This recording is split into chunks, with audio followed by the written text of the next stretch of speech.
Howdy, folks. Welcome back into the Smite Challenger Circuit. It is week number 3 here in Phase 2. You got Dimes, you got Super Sonic Blur. Thanks for joining us bright and early if you're here in NA, or if you're in Europe, thanks for joining us at, midday. Lunchtime. Either way, we find ourselves in Europe here in the Smite Challenger Circuit with the Yomi Tanuki taking on the Olympus Bolts. We certainly do, and there's week 3, like you mentioned. This is the sort of start of when we get sort of to start to see how the teams are starting to filter out. Like the first 2 weeks, it's always very shaken up. Think of it like a snow globe. First 2 weeks, shake it up. This week, you can start seeing what's behind it, how things are starting to filter out, and then on from there, weeks 4, 5, 6, this is where we're really going to start seeing teams pushing for those leads in the standings. Well, SSB, we have P's and B's ready to go for game number 1. Let's go. hop in immediately. And so far, I mean, I was kind of expecting a shakeup in composition drafting from teams in both North America and Europe. But so far, 2 weeks in, right, we're getting our 3rd week under our belt here. Things have been pretty much standard. I mean, we've been seeing like the Ola, the Freya, the Soul, right, the Heimdall, the ROM for ADC. We've been seeing the same 3 or 4 gods in the solo role. Support's been being banned out consistently. This Pele's been gone. You think we're going to see anything a little spicy here from the Tanuki or the Bolts? I don't think necessarily until any of the larger patches start coming through and we're going to see some of these change-ups. For now, it's still fairly solid. We are seeing a little bit of flex potential in some of the SPL. We've seen like the Raijin solo ideas. Hades has still been very popular over there. So we're starting to see the idea of, okay, here is the solid defining aspect of like the box. Now let's see if we can't start bending the edges. Let's see if we can't start thinking what pokes holes in it. But until you can necessarily solidly get those, there's nothing wrong with staying on these gods, because there is the age-old expression, if it ain't broke, don't fix it. Like Athena, for example, totally solid first pick, great flex potential. If you want to run it solo, jungle, support, you're completely fine to do so anywhere. But it is most likely going over to Calvìn, and as a first pick, I see nothing wrong with it. It is a great foundation to start with. Well, that leaves the Bolts plenty to work with here. You go for the Cabrakan, go for the Yamoja, go for the Terra. Pretty much wide open here for the Bolts. We've been seeing a lot of prioritization towards the support role and the mid role as well. Normally, we've been seeing some Raijin pickups, things like that. This Thoth has fallen away a little bit, but why not grab both if they're on the table? Raijin being hovered here. We've seen Raijin being taken into both jungle and solo recently. I mean, it kind of feels like Thoth has to go into this mid role, which kind of slots Raijin automatically into that solo lane. I think, yeah, it is one of those things. You were mentioning, Thoth has been looked up but not necessarily picked up. I was going to say, yeah, it's not usually picked up with a Raijin in tandem, but it's a lot of long-range mage damage, so that's going to be really, really nice. If this is going to be the Raijin solo, then a lot of that is to try and counteract sort of very hard early push. You are trying to be aggressive, but you are still building somewhat tanky into it, so I'm looking forward to seeing whether or not Bolts or how Bolts are going to really draft around this. Meanwhile, Yomi Tanukis, they get themselves another fantastic bit of global rotation in the Ratatoskr, and Baba Yaga for the mid lane feels absolutely fantastic to go ahead and round this out, with all the stacking items being great. I mean, Alpha Jackal has been saying how they believe that the Warlock staff is something of a sleeper pick. There are just so many good items that the Baba Yaga can build. It's a lot of great pressure, and it comes online so much sooner than a lot of these other mages. Ganesha, the final pickup in this first phase. A lot of drafting damage for the Bolts, which I love. Dharmic Pillars has been made to great effect in weeks 1 and 2. Bye-bye Amma, bye-bye Heimdall, as both these squads are still searching for their ADC. Jungler also needs to be picked up here for the Bolts. Yomi Tanuki has theirs likely in Ratatoskr, so perhaps looking for a solo laner and an ADC. Camazotz and Hades. Hades ban is interesting to me.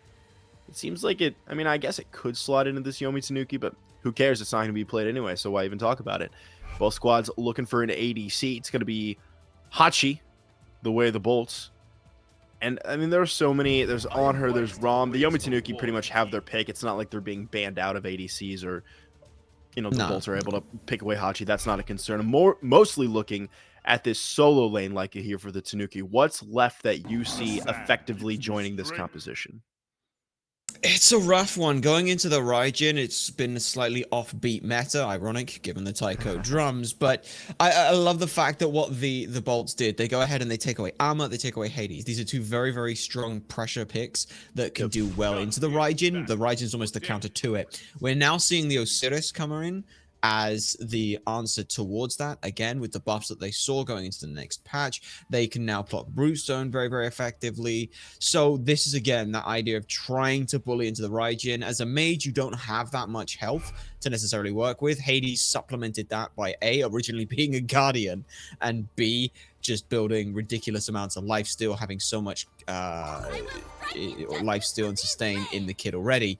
It was a very, very solid look for Hades to be able to deal with it, and that was taken off the table. So this Osiris is kind of hoping to weather the storm, bully it out, use those mitigations to try and leverage a bit more control in this lane. It may come down towards this Naja and this Ratatoskr potentially coming in, because both of these could be quite aggressive. Getting an early jungle gank in there feels a little bit more viable. So it may also be a case where both of these solo laners go, if we're too aggressive, these jungles could rotate in. Naja will very happily start slowing you down, running you down, even without the ultimate. Rat, again, similar idea, but as soon as those ults are online, then the kill potential just goes so much higher. But the Naja for the bolts, I like it. My problem is outside of the Thoth as your sort of cannonball that you're firing at them when they land, I don't know what else is really trying to help set up for this Naja. And if Thoth gets dove while this Naja takes someone up, there is nothing on landing. Blur. It's game time in Europe. The buzzer sounds. Let's head into game number 1 here between the Yomi Tanuki and the Olympus Bolts. And it's like you were reading my mind with this Naja pickup. I mean, the initial feeling is, oh, fantastic, right? What does Thoth have? A giant laser beam, right? In the final judgment, a railgun that needs some decent setup, right? And what does Naja provide? Great setup. But I think that dive is so key here, especially with someone like Apreel on Ratatoskr, who can go straight to that back line. You distract the Thoth, and all of a sudden, BeroTheBeast is kind of in no man's land. Yeah, it's one of those things that you look at whenever you've got a Naja comp. There's two ways to deal with it. Dismantle the Naja, stops the follow-up being needed, and then they're having to freehand it. Or the other one, if you can't stop Bero from ulting someone, which you're not going to be able to do a lot of the time, stop whatever is channeling and waiting at the bottom from doing anything. It's why things like Scylla have been so good, because you get to sit in CC immunity and you have to try and burn through their health. Thoth does not have any CC immunity. They are very squishy. Apreel, Calvìn, even StreakUp can cause a lot of disruption on them. And Pikarino is no slouch when it comes to throwing out damage as well. So Yomi Tanukis have some answers into the Olympus Bolts, but that is, of course, assuming that they're not the ones starting the fights. They are totally comfortable starting them. And if you can put Bero on the back foot, having to ult defensively, then you're already in a much better position. The Olympus Bolts seeing a couple changes outside of the battleground. As BeroTheBeast and OtherTheAnother swapped roles. Bero formerly in mid lane, and now formerly alive, finding the first blood is Pikarino at full HP. And look at Apreel as well. I mean, this jungle mid combination didn't take 300 damage. Picks up BeroTheBeast for first blood, and what a phenomenal start here for the Tanuki. Really, really solid, and this puts them in a nice spot. This is a very early first blood as well. It's before even the speed buff or the, shield buff has spawned. Apreel's over this way, but look at it. They're already dashing in aggressively. Tons of damage. StreakUp knocking up Dutsher. Pillar slowing down the Ganesha here. No impale on the way, though, so Lode and Dutsher are going to be pushed out. And this left-hand side, easy shield buff secure here for the Tanuki. And Apreel, I mean, in weeks 1 and 2, taking a look at Apreel in this jungle, it feels like Apreel is everywhere. Sometimes, you know, there's certain players, and it's like, how can they traverse the map so quickly and be everywhere at once, adapting? It reminds me of that. Like, you look around the map and adapting is somehow always making an impact where it's important. Apreel has that same type of playstyle to me.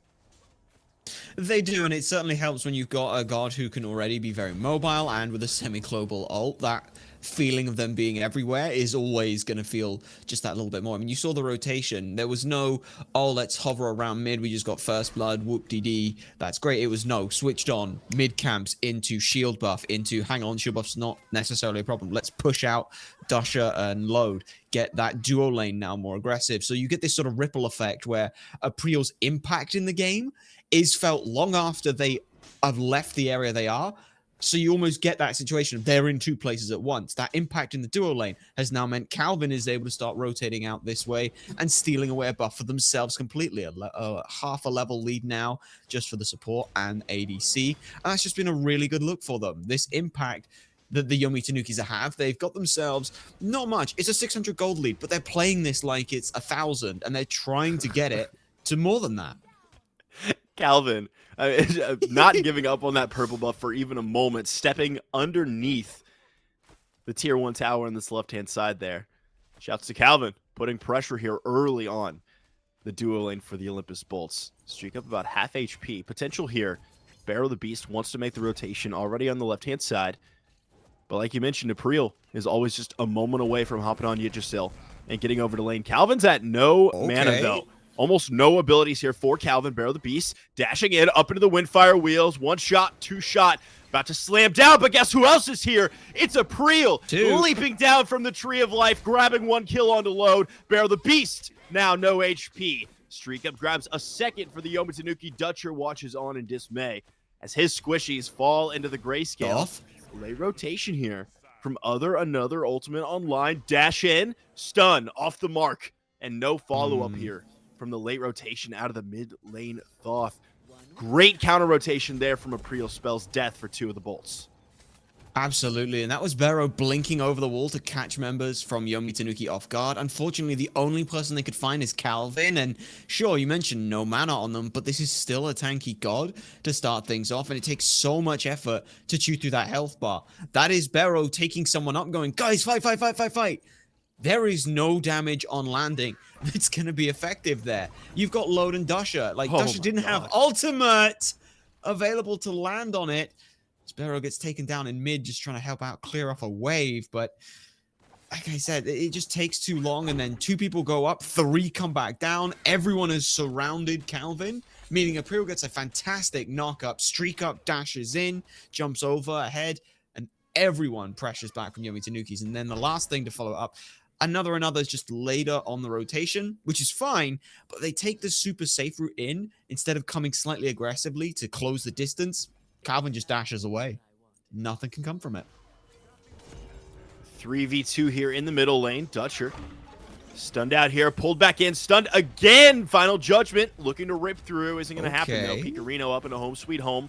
OtherTheAnother looking to secure the green buff here, is going to do so successfully. Invade doesn't spell any dividends here for the Yomi Tanuki. Does force out two members of the Bolts, though. Grab a little bit of map pressure there in the middle lane. Purple buff being looked at by the combo of Calvìn and StreakUp, committing Desert Fury to it as well. That purple buff is dead. Dead, Blur. I think, yeah, dead is definitely there. But the nice thing is as well is this signifies one of two things. One, StreakUp is not looking for the early engagements and fights. They are there just to try and farm up and steal that stuff away. But the other thing as well is who on Olympus Bolts knows that ultimate is down? Lode might know, depending on whether or not they're able to hear any of the sound cues from it. But if they don't, as far as Olympus Bolts are concerned, StreakUp still has ult. So there's always going to be that threat, and they'll just look like, oh, he just held it really, really long. No, it was down. Blur, I mean, okay, so we've seen this Raijin a couple times, right? And I'm trying to think through how you fight against it. It's a mage, right? It's not like it's this tanky warrior, sure, probably building a breastplate or something like that a little bit later on. But, you know, are you kind of surprised to not see apreel make more of these rotations? As apreel's reading my mind here, dashing in aggressively. Athena's on the way as well, channeling the ultimate. Just a little off the mark there. A little bit too late. Duduin able to dash out successfully. But, I mean, should Calvìn and apreel be camping this right side lane in the squishy target, or is apreel making the right call, sticking in the mid and the left? I think you kind of play around the hand you've been dealt with. The fact that Yomi Tanukis were able to get so aggressive in the mid lane onto Bero, they then were able to get another kind of high pressure pick off in the duo lane. It wasn't necessarily that Yomi Tanukis wanted that to happen. They'll happily take that in place of it. So it's almost been a case of Yomi Tanukis have found themselves at this lead here, and they will happily take whatever they can. Oh, Calvin, that is the second back that you have stopped in the enemy jungle here. This is just a fantastic. This is the old Tricks Tank style of playing. Is just be annoying as a support, and that's stop backs. That's an extra 10 seconds on back times. Maybe you actually don't end up backing in time for things. And as a result, this has given Yomi Tanuki's time to look at the Fury. Dutsher knows. Look at what else is around. Oh, this is absolutely just a heat check. Pulling it in, Dutsher. Dharmic Pillars have been dropped, and a good dash away there from the elephant. StreakUp. Desert Fury. Putting the elephant in the ground. StreakUp's out of mana, though, in a bad spot here. Lode on the horse. He's going to grab one kill, OtherTheAnother. Takes out Pikarino in the mid-time. A tough look there from the Yomi Tanuki, who are feeling pretty confident, maybe a little bit too confident, and take a big spill, allowing the Olympus Bolts to step up into this Fury pit. But with Calvin and apreel right around the corner, the Bolts know that it's going to be a coin flip and elect to just grab a shield buff, clear out mid lane, and take the easy win. It was a nice idea. You stop the backs, you put them on an offbeat time. Yomi Tanuki's go, all right, let's go for Gold Fury. We've got a lot of members here. The problem was, OtherTheAnother was still around, but not only that, that final judgment rips through health bars so well at this point in the game. I think it caught a lot of members off guard. Calvin gets taken down low, StreakUp, forced to beads off against Bero's ult, but even in that instance, you just end up split a little bit too far. StreakUp ends up falling, as does Pikarino. So all the damage was gone. Yomi Tanukis still find themselves in an okay position, but it's good to see that the Olympus Bolts get themselves on the board. And then, like you said, after Gold Fury, they were right there. They'll see if they can pull it, but just not quite enough damage at this point in the game. But either way, good to try and answer back from the Olympus Bolts. And that was without even need from Bero to go ahead and use the ultimate. It just grabs away the beads from StreakUp, grabs the ult as well, which is a nice look for them. And it gives Lode a little bit more fightability into this on her already very aggressive early game with the ability to just strip away so many protections. It's almost like you have no protections, especially if you're squishy. So having the fact that Lode feels more comfortable being able to take that 1v1 is always a nice look here. Dutsher the target. Once again, Taunt. Little off the mark there. Out of Calvin. Has that ranged auto. Ready to roll, though. And you know that we're talking about objectives because, for whatever reason, the Yomi Tanuki decided to give it a go here pre-10 minutes. OtherTheAnother has one of the best secure/steal potentials in the game, right? And it kind of goes to Pikarino as well. A lot of burst damage on the side of this Baba Yaga. Do either one of these mid laners have to be dead before the opposing team can go for an objective, or is it enough to force them out of the fight? I think that as long as you know that they're not able to use the ult, that is the ultimate goal. As you can see here, not able to take the fight. Bolts are pushed so far back. This is all just for a blue buff, mind. Bero tries to ring toss away. Duduin is around, but seeing Yomi Tanuki start leaning that way over to the right-hand side. To answer your question, it's the objective isn't necessarily is the OtherTheAnother dead? Is Pikarino dead? It's are they able to use their ults? If the answer is no, sure, you can go ahead and go for the objectives. Whether that be a case of apreel is CCing down the OtherTheAnother is back to base, OtherTheAnother is not in range. Those are sort of the three key points that you're looking for. And we may see the potential for trying to set up some baits over on these fights to then lure them in to try and pick them off. So I wouldn't be surprised if those are two big targets, Pikarino and the OtherTheAnother, like you correctly identified. Apreel's been stepping up, kind of mimicking Calvin here on the left-hand side. Apreel's been working their way into the enemy jungle on both sides, stealing away little camps here and there. And it's kind of not evaporated, the opposite of that. It's kind of made its presence known. Oh my goodness gracious. Ooh. Load the target of some killer auto attacks there from StreakUp. Looking pretty good with that Atlanta's bow finished off. Bero was looking to make a rotation, but Calvin and apreel are both here to cut that off, nip it in the bud. Dutsher's joined the fray as well. Dharmic Pillar's likely to come down. Whoa! Apreel barely getting on the Tree of Life and able to dash away before finding the grayscale. Everyone's healthy, or not healthy, but everyone's at the very least alive for both of these squads. The Olympus Bolts unfortunately can't take much advantage of apreel being forced out. Once again, with Pikarino being online, objectives are always going to be a coin flip. They are, but this nice little beacon will be nice for the Olympus Bolts there. That 303 crit from Bero, by the way. That's all just coming through from his own stim and passive on his abilities. That extra little bit of crit really put apreel down bad. And this is a second item, Breastplate of Valor, bear in mind. So BeroTheBeast, not a full backline assassin, still able to do ridiculous amounts of damage here. And looking at this now with Bero's full CDR, I am curious as to what items they're going to opt here for. Sometimes we see this, like, I just want full CDR and 2 items, which is fine. It works. Sometimes we see the more sort of full frontline approach from these Najas. They sort of end up working as, like, I believe it was Kaizo who called it the entry frag. I'm the first one in. I'm grabbing beads. I'm causing a problem. As very interesting call from Calvìn to ult there. Lode just dashes away on the horse, and Calvìn pops the ult as well. That is a very long cooldown for a 90-second cooldown on Lode. Pulled the trigger a little bit too early there. Smidge. If the Olympus Bolts, I mean, they got to take advantage of that. You know, at least one global ultimate from the Yomi Tanuki. I mean, the real true global ultimate, right? Apreel, kind of semi-global. That's going to be down for, like you said, quite a while, as global ultimates typically have a longer cooldown. They have to move into a buff. They have to try an objective. Pyromancer's online, certainly takeable here, approaching 14 minutes. I mean, the Yomi Tanuki, they have a gold lead to the tune of about, call it 1,800 or so. Olympus Bolts certainly not knocked out of this game in any meaningful fashion, as OtherTheAnother going to be the target here. Good taunt, catching out the dash. Tons of damage out of the Baba Yaga. Home sweet home, dishing out some firebolts here. Onto the light health bar. Thoth, I should say, forces the Aegis as well. I mean, there's never a world where OtherTheAnother really, truly dies there, especially with apreel not in the area. So kind of a fascinating take there. Unless it was all a bid to force out the Thoth and maybe take on a Gold Fury. Maybe, but the rest of the Olympus Bolts are still around and can cause enough trouble to get the OtherTheAnother enough time to get back in. So instead, Yomi Tanukis will go ahead and take a small victory, a small bit of extra farm, shore up this 2,000 gold lead they want. Calvìn, again, just looking to dash taunt whoever they can. Big Dharmic Pillars to try and catch Pikarino. Now the Thoth is here, and they're uncontested on damage, but it's much ado about nothing right now. Up into the air goes apreel, and down goes apreel onto Dutsher, who is not knocked up. StreakUp with the rotation from the duo lane as well. Lode has joined the fray as well. Beads a little bit late for the impale. OtherTheAnother takes out StreakUp, making his own teammate Bero miss. A 1-for-0 thus far for the Olympus Bolts, who are grouped as 5 now. Same goes for the Tanuki, minus their ADC and StreakUp. OgiBre in a tough spot has to ult over the wall just to keep their life. And now the Olympus Bolts have opened a door wide here for the Pyromancer to go the way of the Chaos Squad.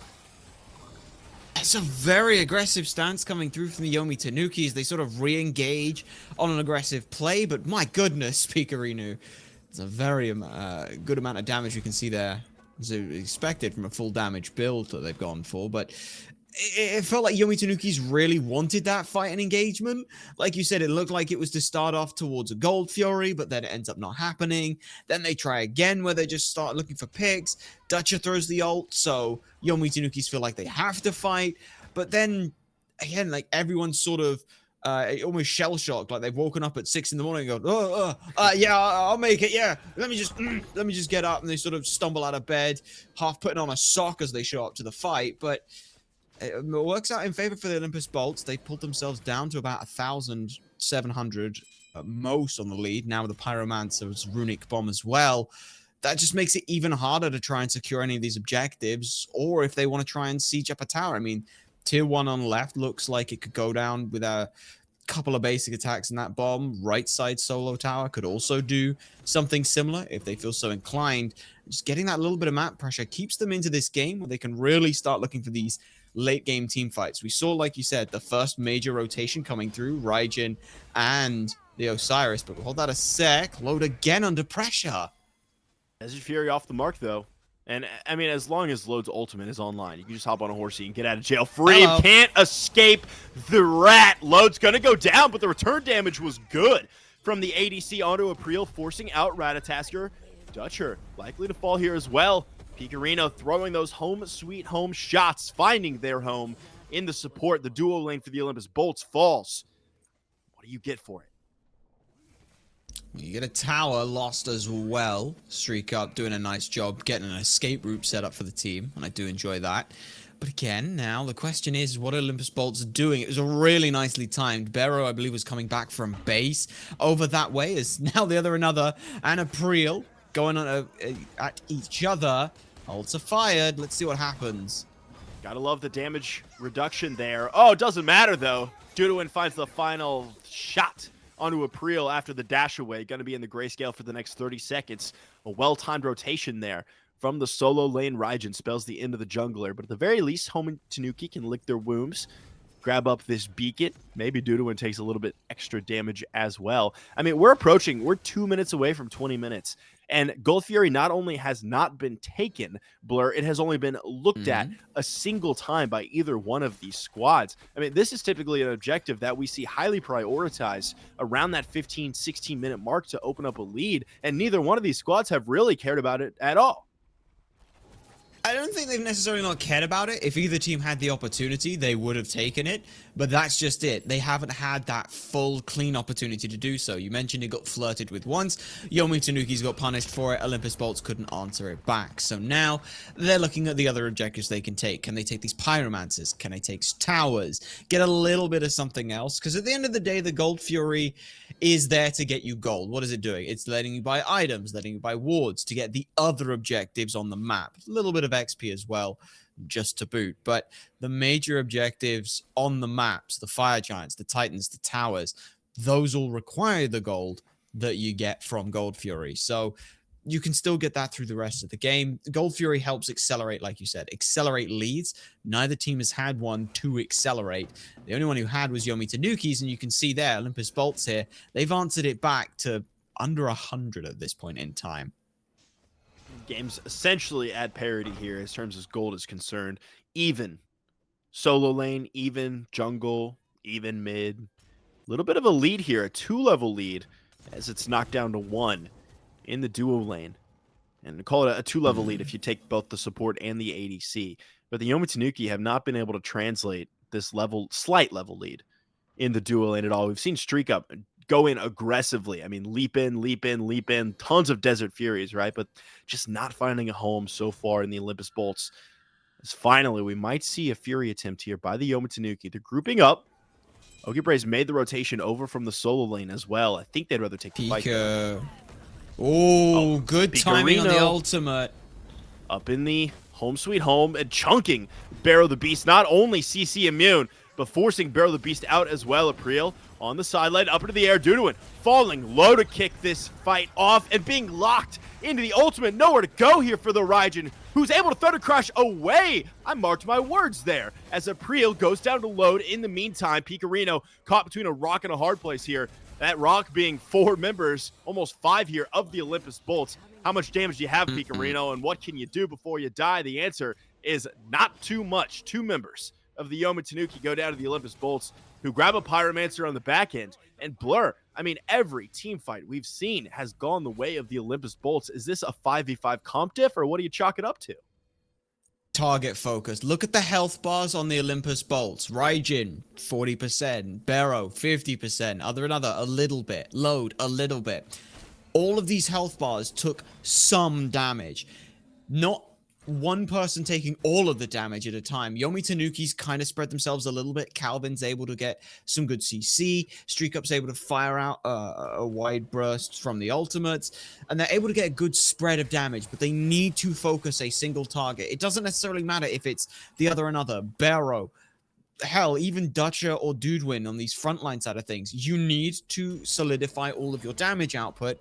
Otherwise, you end up in that situation. What looks like everyone's doing huge damage numbers, everyone's pumping out loads of damage, doesn't end up in a kill. TKOs are fine in the early stages of the game where you force someone back. In a 5v5, 20% health is enough for someone else to feel comfortable sticking around, throwing out that little bit of extra CC. Because you saw at the end of that fight there, Dutsher, Duduin, and Dutsher were able to help pile on enough damage that Pikarino was up alone and then just got turned on by 4 or 5 members of the Olympus Bolts. You can't do that at this state in the game. That was the first major 5v5 we see. And Bolts handily win it. And now they're the ones who are actually up on a kill. Not only the gold. But sort of that map initiation, that's now the second Pyromancer they've taken. And if their health balls were just a little bit more for some of this front line, they were looking at Fire Giant as well. Gold headed the way of the Olympus Bolts, as we can see on that chart now. It's Apreel, Calvin, and Pikarino in this middle lane, staring down 5 members of the Bolts. Builds pretty much capping off here for both these squads. We're seeing 5, 6 slotted items here. Level 20s being ticked over as well. Really only looking at the supports and the junglers here who have yet to hit that max level cap. Beacons going to spawn sooner rather than later. OgiBre positioning to grab that beacon when it comes online. But I mean, 5 members of the Bolts here taking on 4. Apreel wrapping around the corner as well. Dash in from Calvin. A taunt on a Duduin who's plenty tanky here with that breastplate online. It's been a rather popular item. We already see 3 for the Olympus Bolts.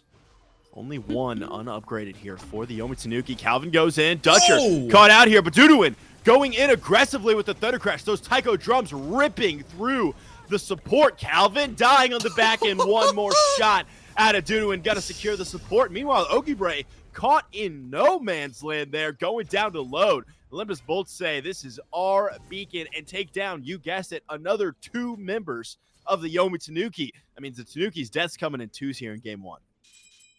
And that is exactly what I mean, Olympus Bolts. So what if it's Calvin who's the one being CC'd? Turn and burn on them. Calvin tries to go aggressive with these dash taunts, but when it's every single time has been a dash taunt, it becomes predictable. So Dutsher just says, all right, I'm just going to ohm you the second you finish dashing, cannot do anything. And then it's just Duduin and Dutsher tearing through them. Now with this chance of a 3v5, Fire Giant's been started up by the Bolts. Yomi Tanuki, no, but Apreel doesn't have ult, doesn't have blink really available to him. There it is finally, but is it going to be enough? It's a suicide play here from the Yomi Tanuki. Down goes Apreel to the mid lane. Calvin locked down, taken out. Fire Giant goes the way of the Olympus Bolts. StreakUp forced out of the fight as well. Bero leading the way. OgiBre leaping over the wall. Sash in, locked down. Olympus Bolts going to find 1 more on the tail end of this engagement. Goes the way of load 4, 2, and 6. The Hachiman's been getting it done here in game number 1.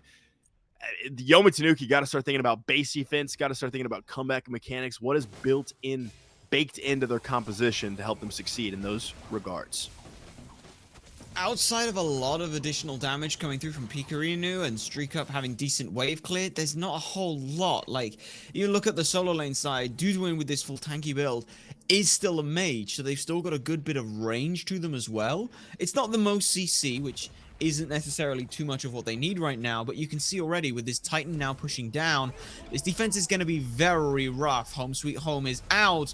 Final Judgment is thrown as well, but Titan's already in. Now that is a full HP Titan on this Phoenix. Olympus Bolts happy to just hover around this Phoenix line. Duduin sticking around maybe a little bit too long, though. Forcing the Purification Beads is Calvin onto Duduin. Those are going to be down for at least 160 seconds here. And the Olympus Bolts happy to back off. Throw a little bit of damage the way the Phoenix got it to about half HP or so. Pyromancer goes down as well. And no surprise to me, Blur, they aren't choosing to push these birds. I mean, it's the first Fire Giant of the game. First one, typically grab the towers. Second one, Phoenixes. If you have to go further than that, so be it. Gold Fury, at least going to be a consolation prize here for the Tanuki. It will be, and a little bit of heat check on damage. You can see StreakUp's full crit at this point full penetration. A little bit of crit coming online with that starter item upgraded now. So they are going to chew through some health bars. They just need the space and time to be able to do so effectively. But I'm surprised that we didn't see Dutsher go ahead and use the Runic Bomb. That Phoenix is about half health. They could have potentially looked to go a little bit more aggressive, but like you said, this first Fire Giant, not even Olympus Bolts who end up getting it there. They're still the ones who siege down that mid-Phoenix. They get themselves the tower, so they're just extending that bit of a lead.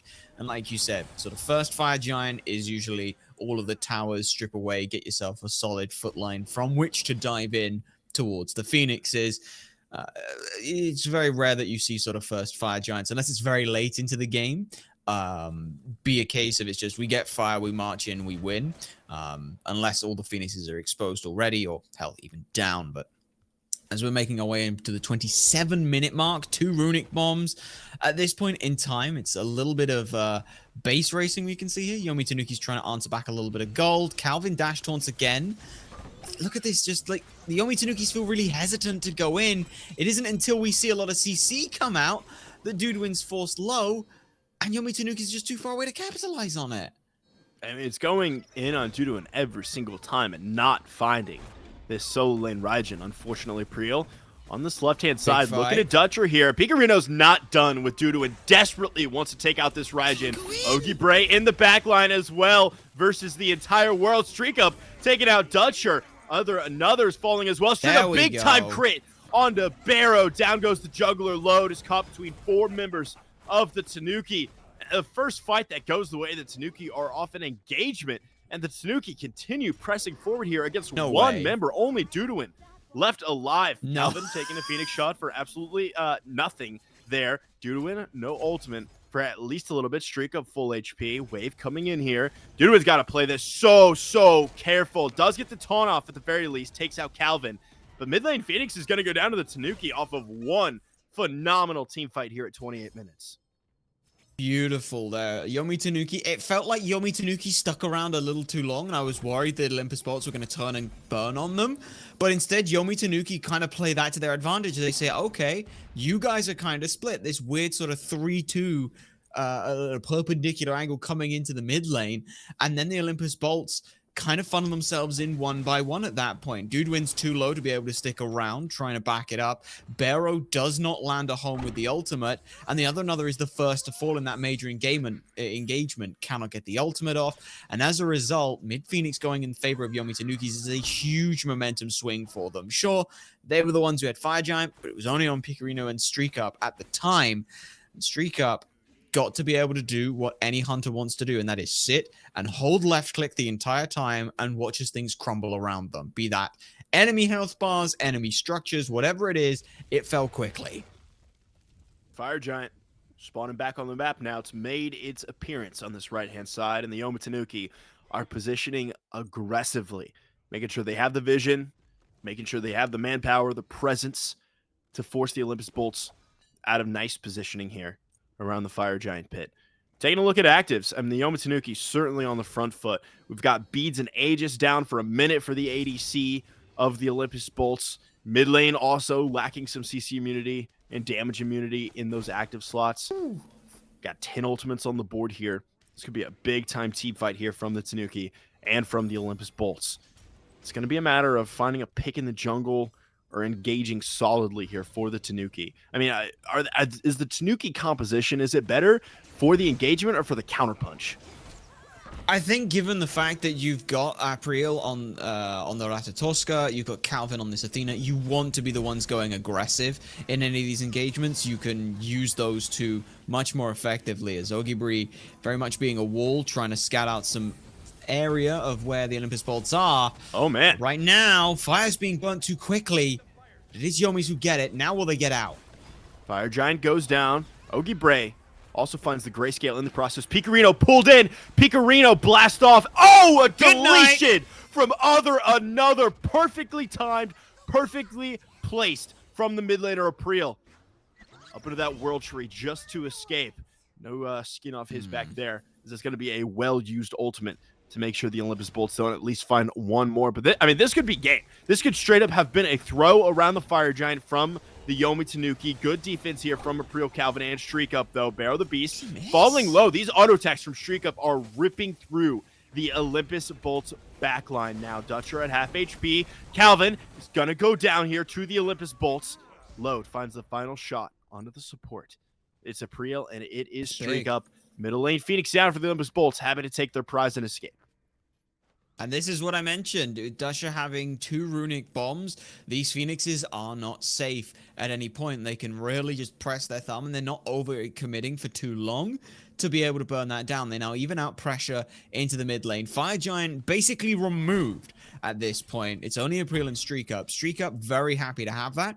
It's going to mean that structure pressure is going to be very, very good for the Yomi Tanukis if they can get themselves into another position where they're sieging here. But with mid Phoenixes about to respawn for the Olympus Bolts. It's pretty much perfectly timed as Yomi Tanuki's fire minions now, they're going to end out. They've got maybe 1-2 waves at most more coming through for that. And with full builds across the board for everyone, we saw on that engagement, you asked, are Yomi Tanukis good at the counterpunch?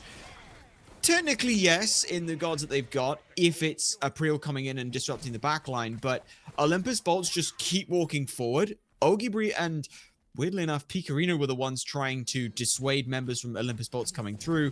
OgiBre is chewed through way too quickly. This god cannot frontline alone. Without that much CC, OgiBre is there to shore up the health bars rather than the CC at this point in time. With the Osiris passive, with the way that they built a lot of mitigation, that's the objective there. As it stands, though, with everyone else on Yomi Tanuki's doing fire, OgiBre was way too far forward without too much help. Olympus Bolts can't defend their left side tier 2 tower, but as soon as the Olympus Bolts can start walking forward, you saw there, Pikarino gets evaporated on a single stun from Bero. OtherTheAnother's ult just deletes them off the map. So Olympus Bolts are very good at chasing out targets. 33.5 minutes, though, and how even this game has been, sure, it's a 4,000 gold lead. It is going to come down to a couple of picks into the jungle, and I do think that Yomi Tanuki's comp, with that global pressure coming through, can do that just a little bit more effectively. So I want to see Olympus Bolts really start looking at, okay, if we're going to do these kind of fights, we need to ward up a lot more.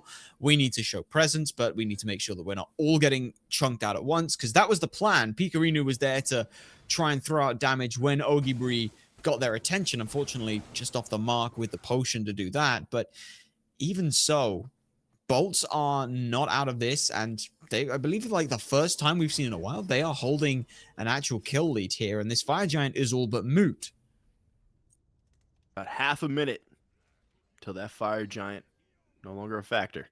Pyromancer coming up online. Mid lane Phoenix respawn in the meantime while we were chit-chatting Blur, and while the Yomi Tanuki were trying to fight back into the Olympus Bolts. Mid lane Phoenix for the Bolts back online. So at the very least, no more Fire Minions pouring down the middle lane for the Tanuki. But on the flip side, Tanuki going to have to protect their own middle lane Phoenix from Fire Minions. OgiBre forward again. You've mentioned aggressively has been this positioning from the solo lane Osiris. 0-4 and 3. I think the slash line reflects maybe that strategy not paying off. Just a little bit. It's difficult when you get into the later stages of the game as an Osiris. Your passive is all about the mitigations and being able to jump in with the Lord of the Afterlife, get a lot of anti-heal off. That is your big play into this later stage of the game. Your poke doesn't necessarily matter a whole lot. The biggest thing you've got is ulting in, getting pure anti-heal on everyone else. You've also as well got then popping Judgment Tether and these Thorns here. You're reducing everyone's damage output. You've got more mitigations. You've then got the Thorns going through. Bear in mind as well, Thorns is always active on the damage you would do before protections and mitigations. So if you were doing 200 damage on a basic attack, mitigations, protections, whatever, says that you only do 100, you are still reflecting back what would be 200 damages worth from Thorns. So that's very, very effective, provided anyone is, of course, hitting you. OgiBre doesn't have the magnetism, shall we say, to attract damage. They're not like the Athena who's taunting you to make you damage them. They are just standing in the way saying, do not walk past me. And they're kind of just walking past him.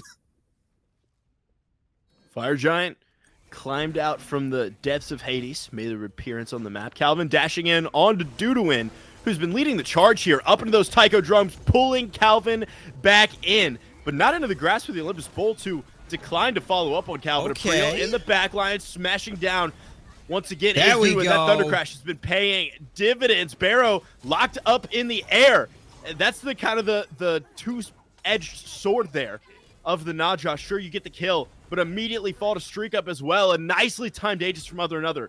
Gonna immune most of that on her damage. Duduin, not quite there. StreakUp with another Aegis. Perfectly timed. The taunt out of Calvìn is gonna be good enough to take out Duduin. Pikarino coming up big in this fight. One more. The auto attack's good from Lode, but StreakUp turns the kill right back around. A deicide out of the Yomi Tanuki. A surrender vote from the Olympus Bolts. Calvìn one and minion StreakUp walking into the base. Runic Bomb down.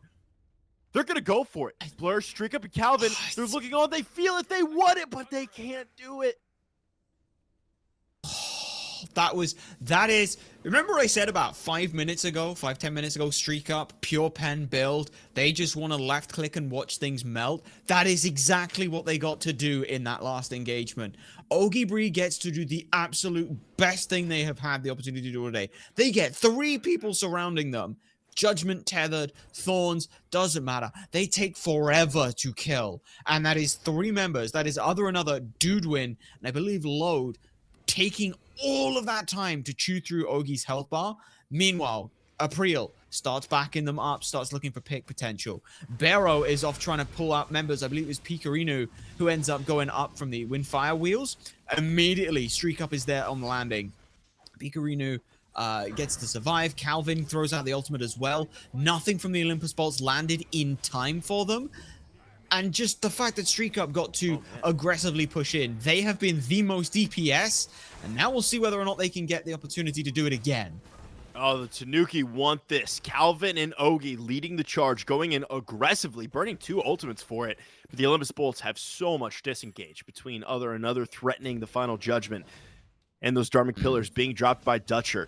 Olympus Bolts able to successfully walk away. But the Yomi Tanuki grab an enhanced Fire Giant, wrap that bad boy around their belts.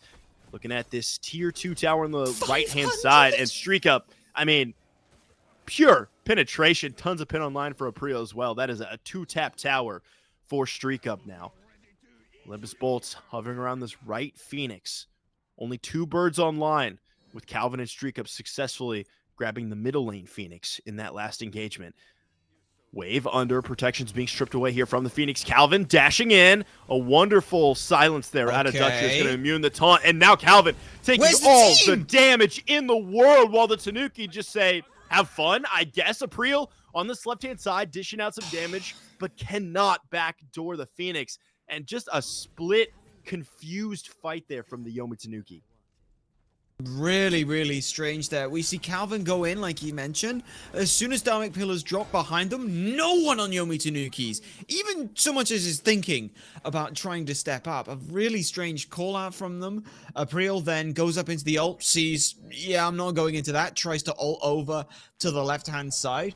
I almost would have liked it if Apreel goes, or if Calvìn goes in immediately, then channels the ult onto Apreel, and the 2 of them go over the left lane. Leave the rest of the Yomi Tanukis to try and delay the Olympus Bolts getting in, but a really heavy overcommit from Calvìn to go in so aggressively. You knew, everyone in this game, everyone watching this game knew Dutsher has ultimate. Dutsher, the second they go aggressively, the best zoning tool that Olympus Bolts have is the giant bug zapper ult that says you're going to take stupid amounts of damage if you walk in, stupid amounts of damage in a slow if you walk out, and if you stay in it, you're going to lose all your protections. At that point in time, you'd think Yomi Tanukis would just go in, bait it out, pull back out, and they'd be completely fine. But instead, the big overcommitment means that we're now 40 minutes in, and the Fire Giant Siege, Olympus Bolts can just bolster up. That just got the ultimate again, so they'll just do it again. Calvìn and Apreel hanging back a little bit behind the front lines here from the Yomi Tanuki. No surprise with their ultimates being able to get them in the fray so quickly. Calvìn warding up, getting some vision. OtherTheAnother throwing some artillery over the wall. Maybe hoping to catch out a little bit of damage prior to the siege here. It's a full-on 5v5. Junglers are in the middle lane, though, and Ogi takes just a ton of damage. Has to immediately back off. And that's kind of the power of this combination. This Thoth and Raijin, I mean, they have the similar sort of artillery, right? Where you just throw it out over the wall, see what kind of damage you can do.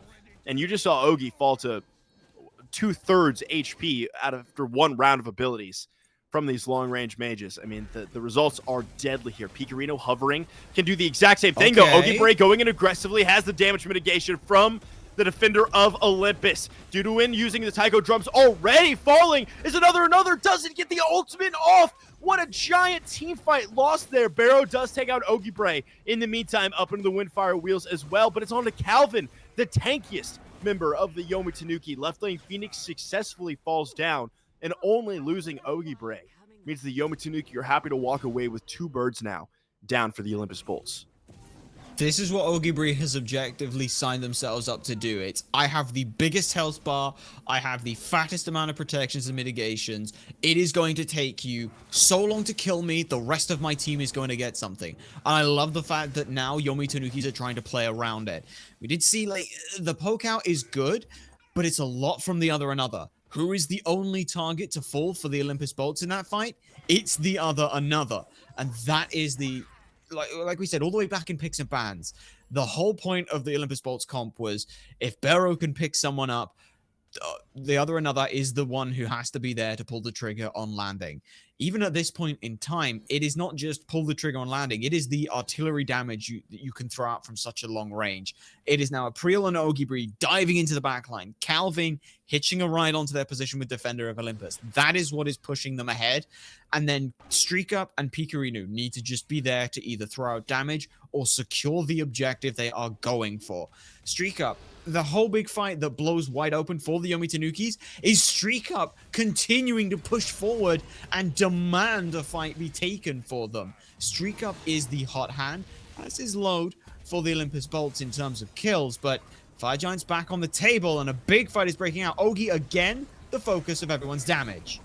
And guess who channels the ultimate onto Ogi? It's going to be the Athena. Dashing in aggressively is Dutsher on the backline, though. Duduin is going to fall. Bero turns it right back around. But Pikarino is just devastating the squishies of the Olympus Bolts. A triple from Pikarino over the wall from downtown. Finds the big-time explosion onto the squishies. Only one member remaining. StreakUp makes that 0. The Olympus Bolts decided, and the Yomi Tanuki, only apreel falling, march into the enemy base after a 43-minute bloodbath and are going to take game number 1.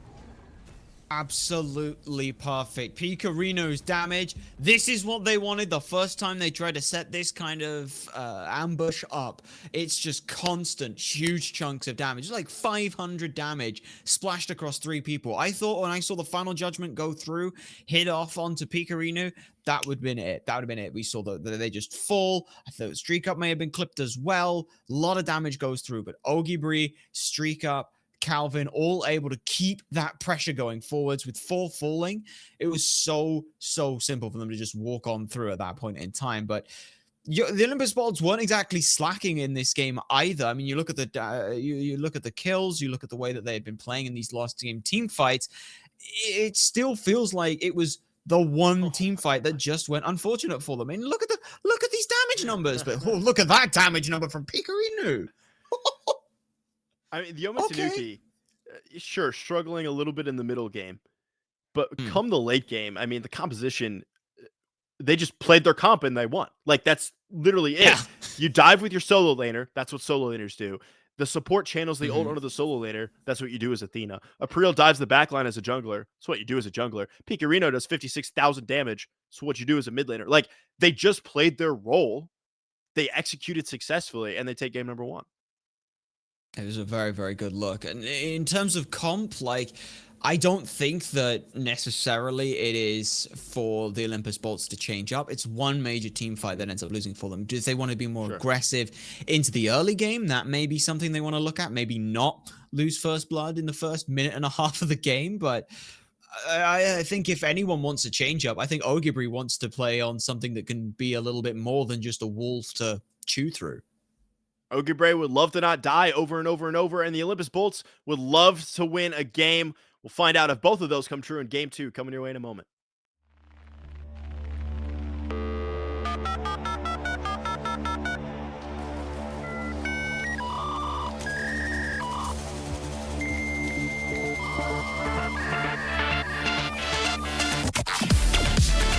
The connection has been lost.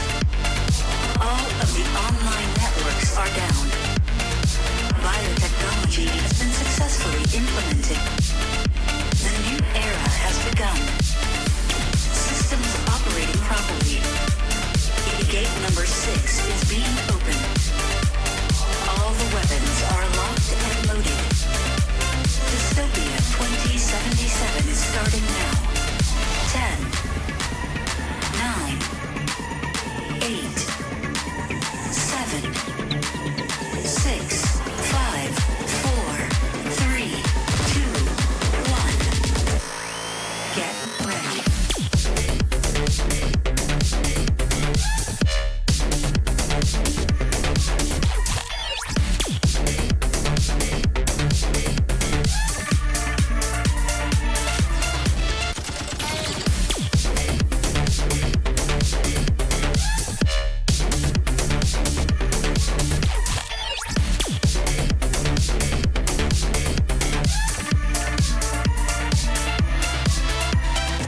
Howdy, folks. Welcome back into the Smite Challenger Circuit. We are still in Europe last time I checked. You got Dimes, you got Blur breaking things down on the Yep. analysis side of things.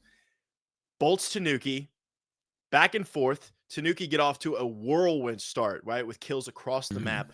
The Bolts wrestle back control and seemingly are in the driver's seat for 60% of the game. And then the last 10 minutes, just Tanuki, Tanuki, Tanuki until they walk it down.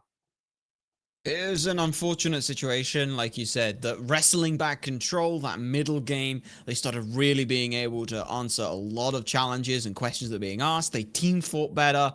It was just as soon as you get into these small little corridors in the jungle and then just on that back foot slightly. Their defenses on sieges were phenomenal as well for the most part. It's just once StreakUp finally got that foothold to get in, they never let it go.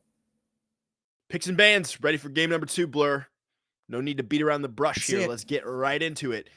Any compositional changes that immediately stick out to you here for either one of these squads? I think the Yomi Tanuki, the winning team, you always feel like they probably don't have to change much, right? They successfully executed their composition, especially with a core comp like they had where it was kind of like a traditional Smite composition, right? Bolts going a little bit new school with the Raijin solo. Raijin immediately, by the way, getting banned out here by the Tanuki. What kind of additions or subtractions do you think the Bolts make here in order to buff up game number 2? I think for them, taking apreel off of something with a semi-global is not a bad idea, but it's difficult when you look at everything else that's available to them. It's actually Yomi Tanukis who are the ones who are making up the major changes at this point in time. They take away the Raijin solo, they ban away Athena to make sure that it doesn't go the way of Bolts, but that leaves Freya open for a first pick here. Honestly, I would not be surprised if StreakUp just goes ahead and runs back on her to try and run at this Freya, and given the fact that apreel gets this Ratatoskr back, that is going to be absolutely phenomenal for them. Pair that up now as well with Calvìn getting a very similar kind of god where you're able to just control a lot on that second ability. The Ganesha, it's also as well a pseudo ban. Dutsher had a very good look on that, very defensive and looked very good for the entirety of the Bolts, especially with those Dharmic pillars on the sieges, looked very good. So taking that away is nice. Now this Horus pickup, almost always, ever since Horus came through, a lot of the time was a support. They were kind of built as a warrior who is a support with all the CC they have, with the sustain they have coming through. But we have seen them transition back towards the solo lane a little bit. In fact, we've actually seen some teams ban away this Horus specifically because it is a solo ban. But whether or not that's the case for Duduin here, we'll have to find out. You seem a little concerned about this Anhur pickup here, but the Anhur mid, I don't mind the call there, and it answers what I wanted, which was StreakUp getting this Anhur pick to run at the Freya. Both of these teams are kind of using their sort of top 3 bans, or top 3 picks, as another set of top 3 bans. The only reason I cock my eyebrow is because traditionally we see a lot of other hunters taken into the middle role. Sure, Anhur fits the kind of profile, like the high penetration, high ability damage. Like, sure, Anhur slots right into the middle lane ADC, and I suppose it does strip that away from StreakUp as well. Makes sense here from the Olympus Bolts, but I just really enjoyed OtherTheAnother playing that artillery style mage, right? Making great use of the Thoth. Anhur has, like, the Desert Fury sort of functions similarly to that big time ultimate though. So I could see the plug and play here for the Bolts as the second round of bans rolling through Hades, Bologna, Amaterasu, Camazotz. I'm so happy to see Camazotz banned 2 games in a row. I think teams have been letting it through. It's week number 3 so far over 2 weeks. Teams letting it through more often than not, and the god just running their games. So thank you so much for taking out that misery. Ishtar going to be locked in here for StreakUp. Not a god that we have seen recently. I mean, dominated the game. It's all we saw at the World Championships, right? It was Ishtar Kernunos over and over and over. Falling out of favor a little bit, now being picked up here in the Smite Challenger circuit. Lancelot and Zhong being hovered now. Lancelot. You know, production said something to us while we were on break, and that was, have fun, Blur. I'm starting to see wherein this is coming through. We'll break it down quick. The Ishtar, again, the idea is you need something that pressures the Freya early, something that hard clears and can be aggressive into her. Ishtar fits that build quite nicely. You can go aggressively, you can hard clear the wave. That is all completely solid. And then into the later stages of the game, you sort of do that Hachiman effect. Hyper long range poke potential, just to be able to keep poking outside of range. Freya can't deal with that. The Zhong Lancelot. Now, Lancelot, a lot of the time, running through from the jungle makes complete sense for the assassin. The Zhong solo makes a lot of sense. The thing I have with this whole kind of comp is you've got the idea. Horus wants to go aggressive, set things up. Lancelot can kind of go into the back line. Zhong kind of stands around in the middle. I'm not seeing a lot of protection for these ADCs. It doesn't feel particularly easy for them to want to step up. And now you throw in a Hercules into the mix. Remember how OgiBre was on the Osiris and kind of stood there as a wall and didn't let anyone get through and said, I have the most tanky health bar, you can't chew through it. Hercules is doing the exact same thing, getting a second health bar when he pops mitigate wounds, and now has the CC to be a threat when he's walking at you. Yomi Tanuki here, reprising that traditional standard Smite composition. And once again, the Bolts reaching into the top hat and seeing what special sauce they can pull out. Let's head into game number 2 as the Bolts try to find a game number 3 here against the Tanuki. And, you know, the Tanuki, I'm kind of thinking back, you know, they've had some 3-game sets here. It's the 3rd week. They've also had some, like, real dominant play. Like, some real, like, take them out, put them down in 20 minutes, you know exactly which way the game is going type style.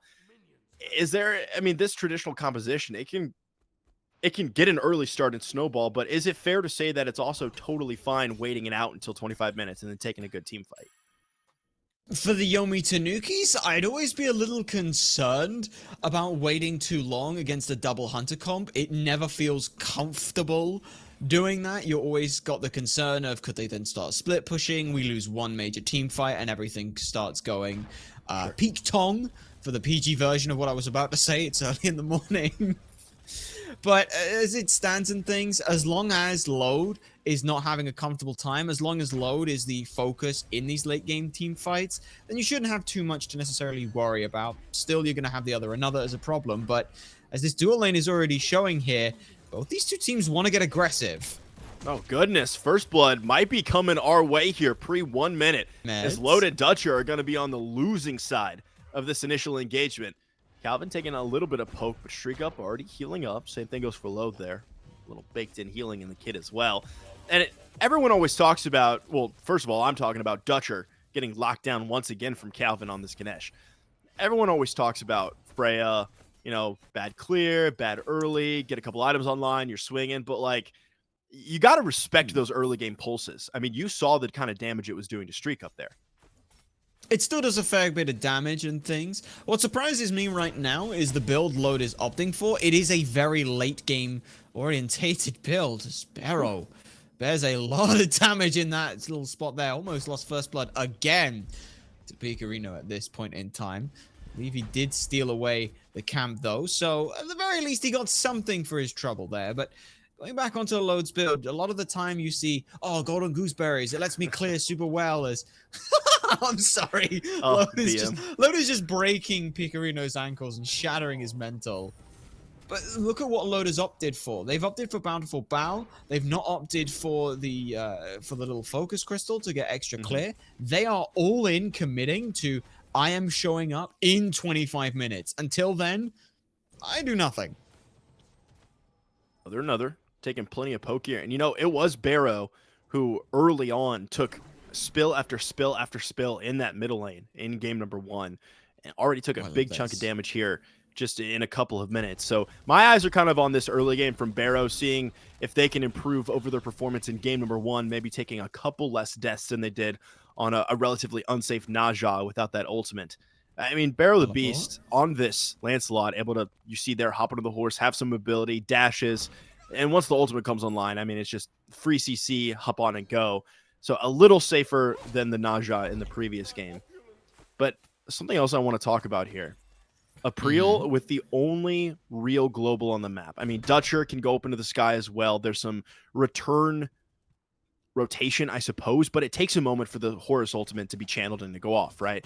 We saw Apreel and Athena combined for gank after gank after gank using that combination.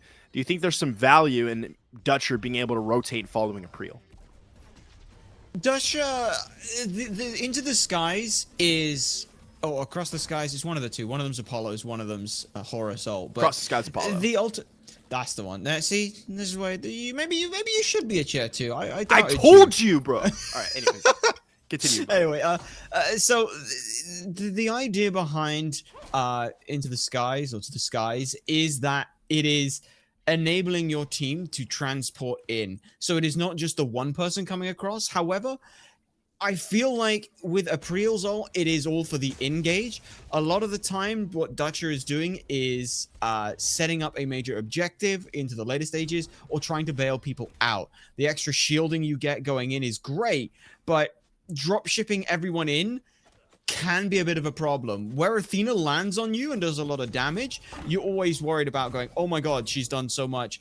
But she's just bringing herself in, and she's got the ability to survive up any poke that comes through. If Dutsher brings through the OtherTheAnother and load into the middle of these team fights, they are going to get evaporated by the amount of damage that just lands in on them. So Yomi Tanukis can really kind of play around that. I'm expecting Dutsher to either come in solo, like you said, matching Apreel's rotation a little bit later, maybe trying to get that shield up for some of these teammates, but outside of that, I am interested myself to know how Dutsher wants to play this and the Olympus Bolts end up playing it. Whether or not they get to dictate that pace, we'll have to see. As mention a quick peek over to the solo lane. I love what Duduin has decided to do, but I might not get a chance to do that as Dutsher's getting poked out heavily here. Silence out of Calvìn, locks down Dutsher for one moment, but Apreel kind of walks away from that one. Pikarino deciding not to commit an ultimate onto the level 5 Dutsher. A lot of mobility online in that Horus. Apreel now taking out Duduin.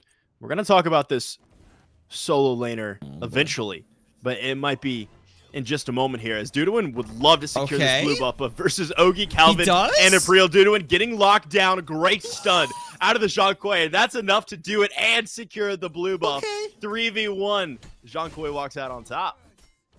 3v1 sands the tower as well for a little bit of help. Duduin won't get much on it, but instead will... Oh, look at this. They're setting up a bait on StreakUp, and he's fallen for it. Beat's gone, and now he's in trouble.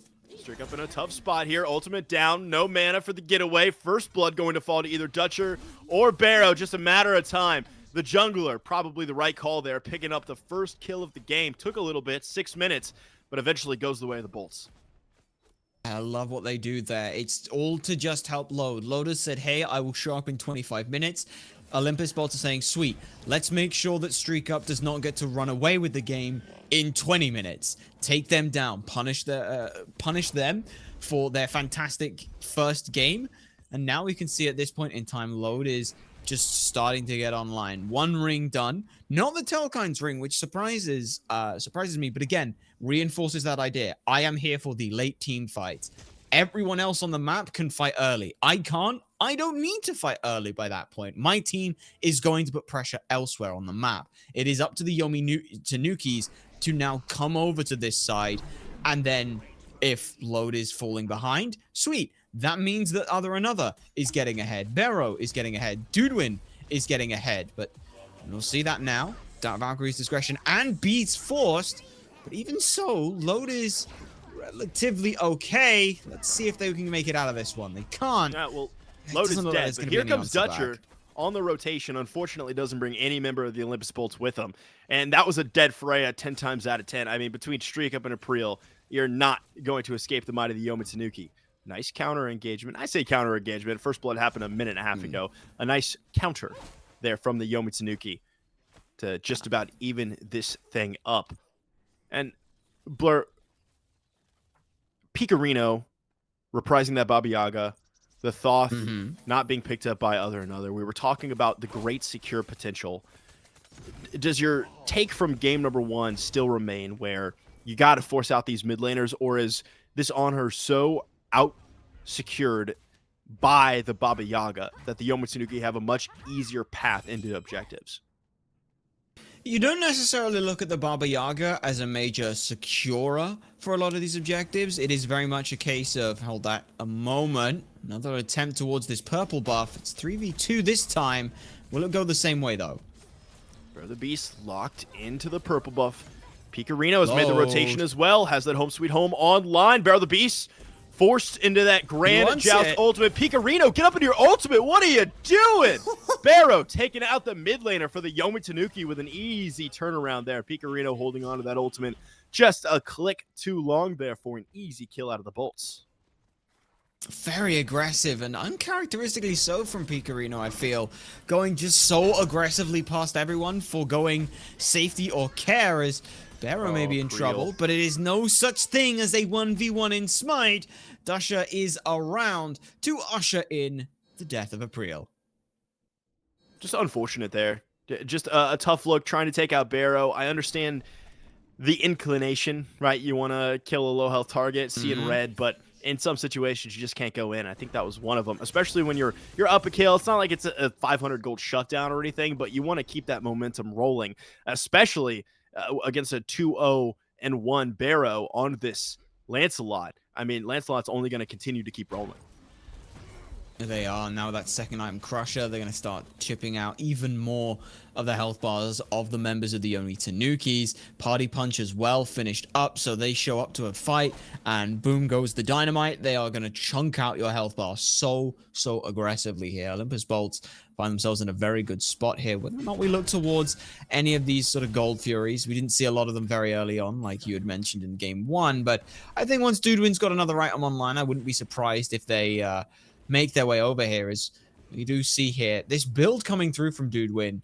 We don't see this starter item a lot. It's Mannequin Scepter, but the fact that you get to double proc it, and the fact that you get to double proc the Telkine's Ring as well, as you can see there, it just feels so good to be able to do that. Now, the question is how will Duduin transition this towards the later stages of the game? Right now, looks like they're trying to start up a fight for OgiBre, but tipped the hand a little too early. OgiBre recognizes, hey, there's probably some people around. That's a big rotation for OtherTheAnother, moving all the way over to the solo lane. Doesn't find anything. Apreel and Pikarino might be caught in a tough situation here, though. Pushed very far forward. Nice lockdown onto Bero. Already at 10 minutes, this combination of the Ratatoskr and the Baba Yaga is paying dividends. That's some nutty damage. Get it? Bit corny on that one, but I like the attempt. Thank you. As producer, we're getting boost. We're getting boost from production, so we know we're doing a good job. Booze into my eardrums. Tomato, tomato, tomato. Apreel and Pikarino combining, putting some shots into this tier 1 tower. Is it going to be able to take it down? Lode. No. Looking upon Calvìn and StreakUp here. Rotation from there. BeroTheBeast, and we saw Apreel. I mean, I mentioned it. It seemed like Apreel was everywhere they needed to be in game number 1. Now it feels almost like this Ratatoskr is a step behind the Lancelot. Yeah, I want to mention that Olympus Bolts have a slightly better early game comp. It kind of ends up pushing into Apreel's impact a lot. As this Ratatoskr, you are very good on those early global rotations. As soon as you get the Acorn finished, you now have a leg up on the extra movement speed, the extra stun potential, the extra damage output that you can do. So you really do want to start fighting that. Unfortunately, because of the way that Olympus Bolts have positioned themselves with such a good look, it means that Apreel has kind of focused on this idea of, okay, I need to farm to get ahead. They do have a level lead over Bero, despite being down a kill and an assist in that, and a death. So they aren't out of it. They are just trying to put that pressure into hyper farming. And now it's a beacon fight going down. It's a 3v3 in mid as the duo lane takes a 1v1. Split engagement, blood raining across the map. Pikarino finds one in mid. Lode answers it on the other side of the map. A 1v1 goes the way of Lode on this Freya, and that's not a kill. You want to see if you're StreakUp. OtherTheAnother able to escape successfully. Duduin locked down here, making the rotation from the solo lane. Apreel out of the skies. Only finds one. Yomi Tanuki committing a lot to a tier 1 tower, but successfully grabbed that objective. Meanwhile, on this left-hand side, Lode might trade it right back out after taking a 1v1 and winning versus StreakUp. Okay, now you've got to worry if you are the Yomi Tanukis. Whenever you want to know when a Freya is online, it is when they start taking fights. Whenever they feel comfortable enough to start taking fights, you have got to start worrying.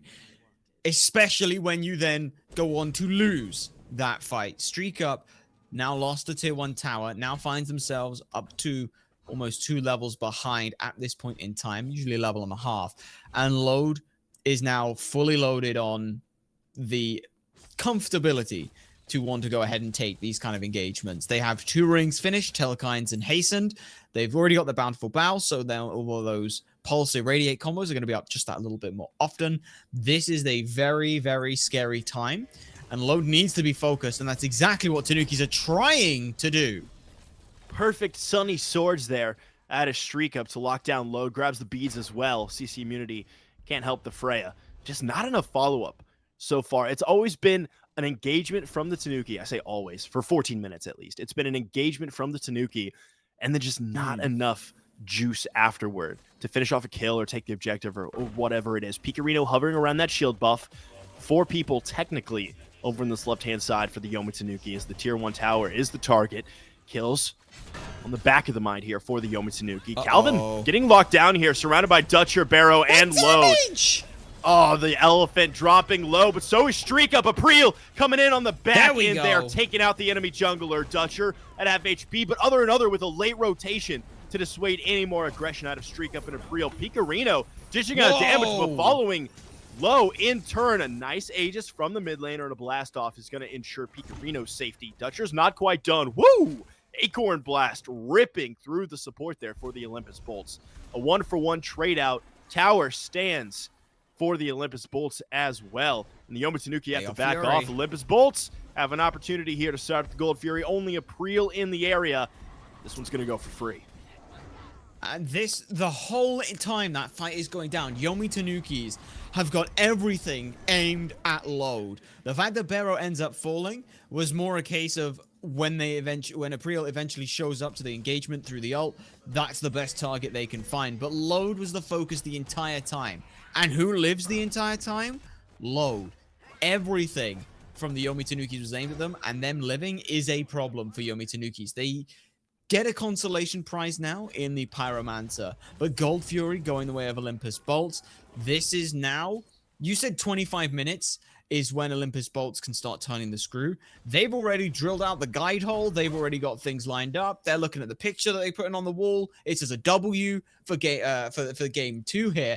They are already thinking about whether or not they can put up a second W picture, I'm thinking, because Lode now, Cyclopean Ring, the ring we don't see a whole lot of, but think of it like a Soul Reaver that you just get to use when you use your basic attacks, and then it comes back faster than Soul Reaver.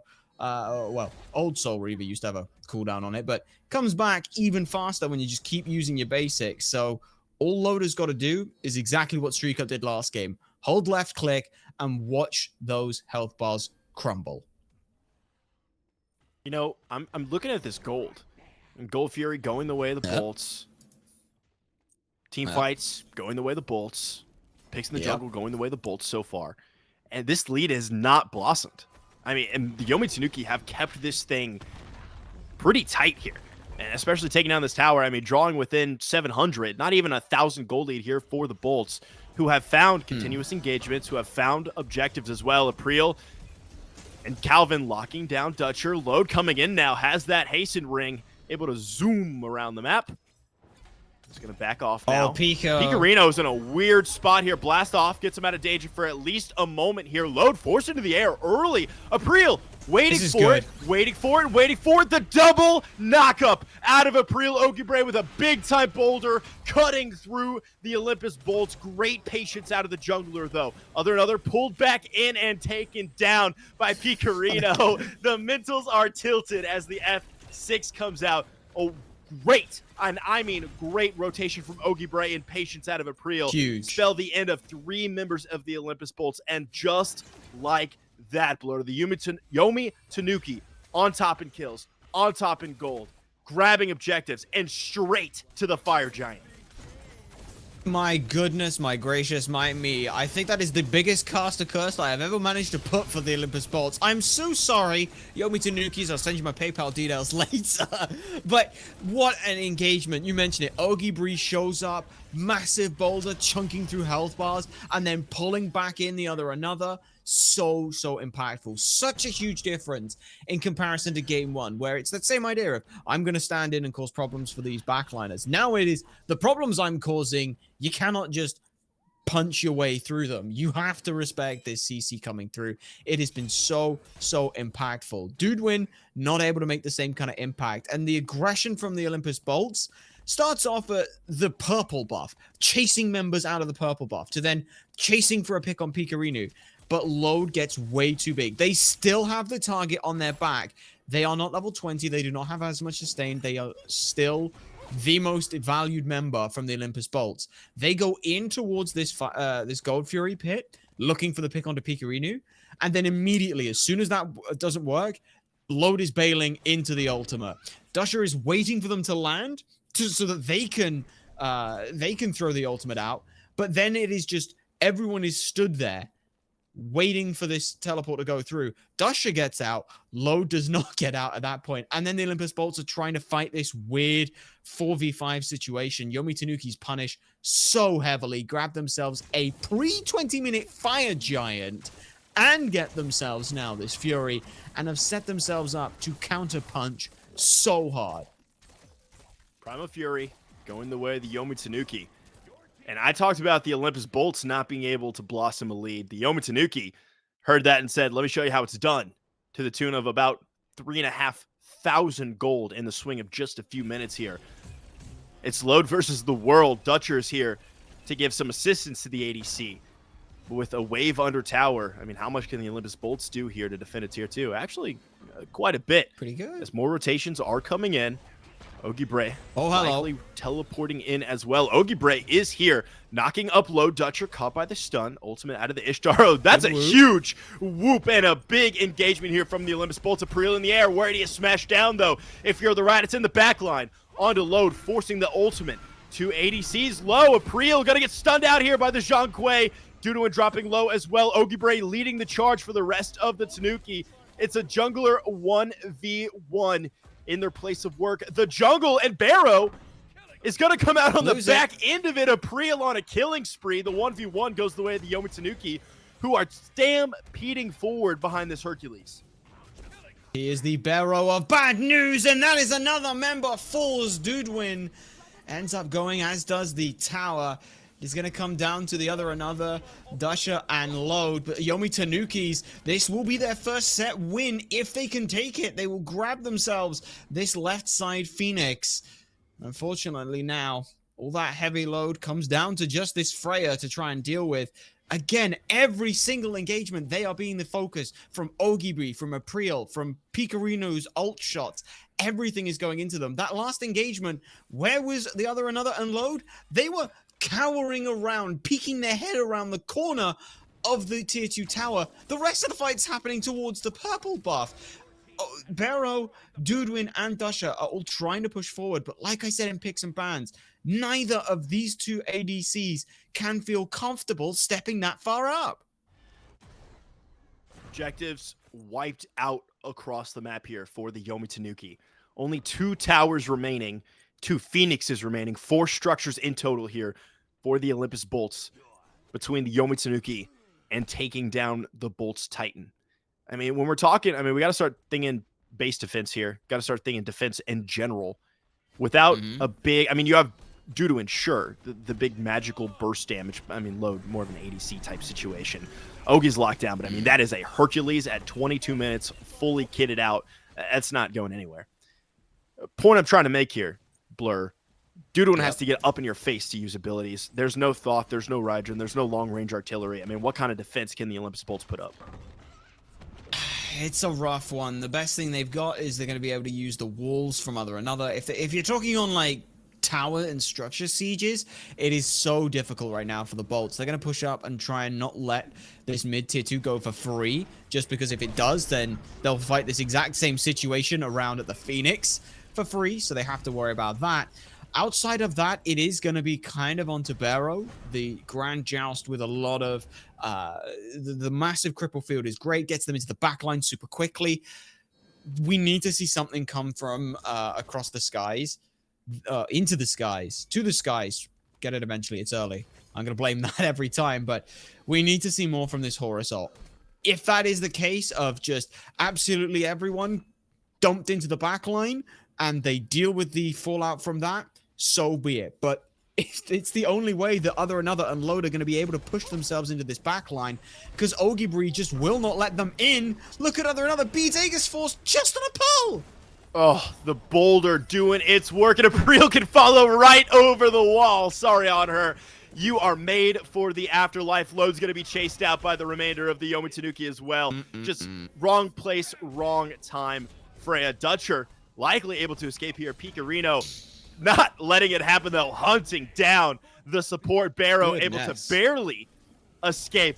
The Yomi Tanuki just walking casually. You know what? I'm going to say strolling in. Grabbing this middle lane Phoenix. Ogi's like, why do we need the Phoenix, guys? Just start wailing on the Titan, and Bero's just going to watch on as the entirety of the Yomi Tanuki casually take out this Titan for a Game 2 victory. You say strolling, I say strutting in, chest puffed, head held high. They are not worried about this, and this is the first win for the Yomi Tanukis, especially against the Olympus Bolts. That is a fantastic look for them going in this week. I mean, break it down for us in that last team fight. It just looked disjointed. It looked confused. Lode caught out of position. OtherTheAnother falling to really just OgiBre, right? A little bit of extra damage in the mid there, but the boulder ripping through, and then Apreel on the other side, finishing off that kill. I mean, talk us through that engagement and where exactly went wrong and right for the Tanuki and Bolts. So Yomi Tanukis were literally just setting up towards a fire giant. It was absolutely classic. OgiBre standing in one of the choke points, don't let anyone through. Apreel's also hovering around, everyone else is looking towards the fire. However, the second that OtherTheAnother is pulled, BeroTheBeast just drop that. Dharmic Pillars drops as well. As soon as those major objective zoning things are out, everyone it's open season for Yomi Tanukis. Everyone runs through. Lode is caught out coming around the side, trying to get into a new flank position in case they were doing fire. And then they're picked off. Duduin does the exact same thing. So you end up in this weird situation where everyone from Olympus Bolts was trying to get in, and it just became 5 people from 5 different angles. And again, we saw in game 1, how I mentioned, you need to focus fire someone. That is the Olympus Bolts handing themselves to be focus fired 5 separate times there. I mean, what can be said except Yomi Tanuki drafted a composition, a traditional classic Smite composition, and then capitalized on it, right? I mean, the Olympus Bolts, they decided to go into the back pocket, pull out some interesting picks, right? Doesn't go the way. So moving forward, you mentioned the Tanuki finding their first set win, the Olympus Bolts also being in a similar position. We were kind of chit-chatting before the cast started about, this week 3. There's only so many weeks in this second phase, and this is the phase where teams really have to buckle down, right? This is the road to Worlds. This is something real on the line, right? World Championship status on the line here. Moving forward, what does specifically the Olympus Bolts need to do to tighten up their game? Is it in the picks and bans phase? Is that where it starts? Is it play on field? Where would where do your eyes go?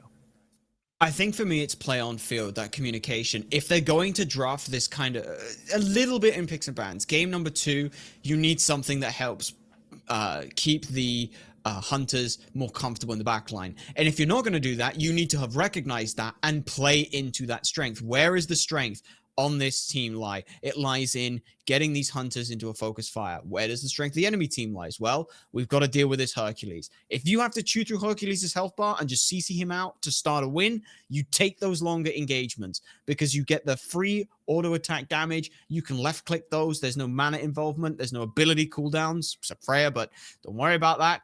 You need to extend these team fights out longer and longer. Chew through a health bar, back up a little bit, do it again. Keep that engagement going. Their field on play is good. In game number 1, they took that game for 40 minutes. It was just one team fight that went awry for them. This second game, it felt like they tried to put themselves in a better position and then play like they were in that 40-minute game still. Well, Blur, with a 2-0, the Olympus Bolts fall to the Yomi Tanuki, who pick up their first set win. Congratulations to the Tanuki. And that's going to wrap up our SEC broadcast. But do not fret, Smite viewers at home, because we have more SEC action coming your way in just a little bit with the one and the only Judas Priest and Kaizo. You're going to want to stick around for that one. It's going to be a phenomenal set, as Kitty Cat wants to say bye to you as well.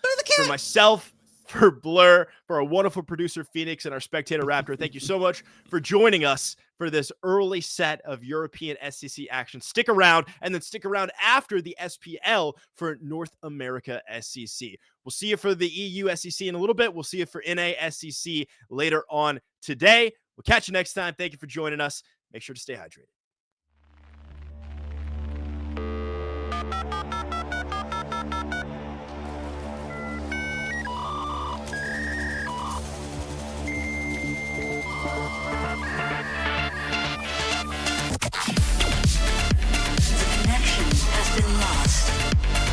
All of the online networks are down. Biotechnology has been successfully implemented. The new era has begun. Systems operating properly. Gate number 6 is being opened. All the weapons are locked and loaded. Dystopia 2077 is starting now. 10, 9, 8, 7, 6, 5, 4, 3, 2, 1. Get ready.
All right, everybody, and we are very quickly back in for Hex Mambo versus the Tartarus Titans. Hope you got your new snacks and refreshed your drinks, because we are ready to go for a little bit more action. As I am Judas Priestley in, but beside me, removing his microphone on this side actually, is Kaizo. Kaizo, how are you feeling today? Are you ready for this one? I'm apparently disorganized, man. I didn't know that I had a robotic arm sticking out of my headphones that I didn't need. So now that I've done away with that, I'm perfectly ready to go. All right, well, let's hope that there are no robotic arms attached to any of these players, because, you don't really want that getting in the way of your game. But, of course, we are now a few weeks into the SEC. This is week number 3, of course, and we've seen a lot from both of these teams so far. But is there anything now that we'd want to be seeing going forward? Like, right now, you can't really expect anyone to be too fresh coming in, because we're ready now. We're up and running. We're in business. You expect to see much more cohesive team play, I would expect. Yeah, I think that we're getting to week 3 is generally around the time that I would say that these teams have a reasonable amount of practice with each other. Obviously, it's not guaranteed that you're coming into the season with a team that you're completely experienced with. A lot of roster changes going into the second split. So it's entirely possible that now that we have a couple of weeks, we've obviously got scrims under these teams' belts as well. They're at the point where they are significantly more comfortable and significantly more confident in their teammates. So I would anticipate that this is around the time that you would see things potentially start to get shaken up. There's a lot of goofy, wacky stuff in the meta right now, a lot of Amaterasu ADC, a lot of Pele mid. So I think that this is definitely the time to start experimenting a little bit. We had the set yesterday with the Storm, where there were a couple of different things that they tried to get their first win, didn't quite work out for them. And I would anticipate nothing different here, and maybe trying a couple of new things and seeing, just kind of testing the water, seeing how it goes. Well, let's see if we do get any new things as we head on in to picks and bans for this first game. Now, like we said, you can be confident in your rosters right now. Both these two teams, have played together plenty at this point, so we're hoping to see something much more cohesive, as we've mentioned. But like you said, there's a lot of wacky stuff in the meta right now. And I mean, to top it all off, we've got a Daji first ban. I haven't even seen Daji played since phase 1, so a little bit shocked for that. But why do you think that is? Why do you think the meta is so diverse at the moment? Do you have any sort of explanation for that? I've actually, in particular for the mid role, I've been thinking about that a lot, because I've been challenging myself to figure out, why are people not playing mages anymore? And the question really only has one answer that I've come up with, at least, and that's the fact that the mid farm, and in particular the mid camps fighting around the green buff, which is very invadable, and even defending your own farm is very, very critical right now. It feels like you don't get punished all that often for picking a bunch of pressure and just slamming down a couple of invades. And most of the mages that you would want to pick, things like your Tiamat, your Merlin, your Scylla, fill in the blank mage, do not respond very well to early aggression, in particular from things that have the ability to kill them. So things like a Pele, things like an Amaterasu, which we've also seen in the middle lane recently. It basically just allows you to play very aggressively and try to invade everything as often as possible. So they're just a little bit more susceptible than the other picks that we're seeing right now, and that's why we're not entirely moving away from mages, but they're certainly fallen out of favor, at least a little bit here. Well, someone who has fallen into favor recently is actually both Osiris and Ishtar, two gods that we sort of haven't seen for a while, especially the first couple of weeks of SEC. And then every now and then, Listimics in particular, picking this one up last weekend. I think maybe even the weekend before, actually been playing this Osiris quite regularly for the Titans. And it's been very strong. We've seen this type of soul laner that gets to the late game and is just so unkillable, just an obstacle in the way. They don't have the most amount of damage output right now. That is something we are seeing lacking from the solo lane currently. But Osiris has been strong. Ishtar also very popular, just to put some pressure onto these normally magical hunters, but Chernobog, sort of a pseudo magical hunter at the moment, does the early game well, does the late game even better. So I'm not too surprised to see something picked up into that. But Tier being locked in before the second round of bans, this is an unusual pick somewhat. Why do you think they might go for a Tier so early here? It's Julio. Julio loves his tier. I think Fair that point. anybody who's been watching the SEC for a bit is pretty familiar with this guy and his god pool, and he definitely loved this one when you were going the wing blade and the relic dagger build and just zooming around back and forth. I don't think that we're likely to see a whole ton of that movement speed build here, at least in the current meta, but who knows, man? I mean, when you are this comfortable on a god as Julio doubtlessly is on the tier, you can get a little bit individualistic, we'll say, with the build. And I wouldn't be surprised if maybe we saw one or two of those items and maybe a completely different build than we've seen a lot of these tier players go. It is also a relatively comfortable lane match into Osiris, who otherwise likes to bully a lot of characters that are forced to interact to clear the wave. He doesn't really get that at all. He just kind of walks in, uses a couple of fearlesses, and then walks back under tower or goes off into your jungle and then sees if your own farm is up. So it's not the worst matchup in the world. It is very uncomfortable into the Ganesh in particular. That is not going to be a fun matchup for Julio. You can anticipate a bubble, maybe getting beads as one of your relics, because it is going to be incredibly difficult for him to navigate these team fights if Galadriel has pretty much any idea where he's at in them. That's an interesting lock in here. We see Charon being locked in. Not the newest god in the game, but the newest god to the competitive pool. Just quickly on this one, Kaiser, what do you think of this god so far? How do you find Charon has been impacting competitive play lately? I love the god personally, at least as far as my own gameplay. I think that it's very fun to play in lane. It doesn't deal with backline peel particularly well, so it's not like your kind of Khepri, Ganesh, Umoja sort of pick where you're keeping your backliner alive through dive. Actually peeling off dive characters is not this character's specialty. This character is very good at harassing damage dealers, in particular backliners. That slow is very potent. Putting the disarm, or excuse me, putting the silence, that's what it is, on those backliners can be very impactful. Not to mention that AoE shield, you're basically getting a shell every single time you push that second button on Charon. So it's definitely an aggressive style support, not your Ganesh necessarily, but I think that it is a pretty comfortable place in the meta right now, especially considering we're still playing very heavily around dual lane. The shield buff pressure is still particularly important. I think that he fits in pretty well with what you need a support to do right now, despite the fact that maybe not the best backline peel options. And it has all been about hitting the gas and going fast, as I'm sure you've mentioned in the past. Anyway, let's find out how this game is done as we head on in to game number 1 between Hex, Mambo, and the Tartarus Titans. And interesting point we didn't actually get to touch on here, Kaiser. It is actually SAP7 piloting the Chernobog in the mid lane with Anhur mixing up to the dual lane. Is that how you would have put this one? I mean, I don't love Chernobog mid. I think that it's definitely fine. I think that if you're... I mean, we were just talking on the desk about how mages don't really cut it right now in terms of having that early pressure, being able to defend those buffs. Hunters in the mid lane have a much better time dealing with aggressive style picks, something like the Thoth that will be poking you out and just trying to clear the wave without interacting too much.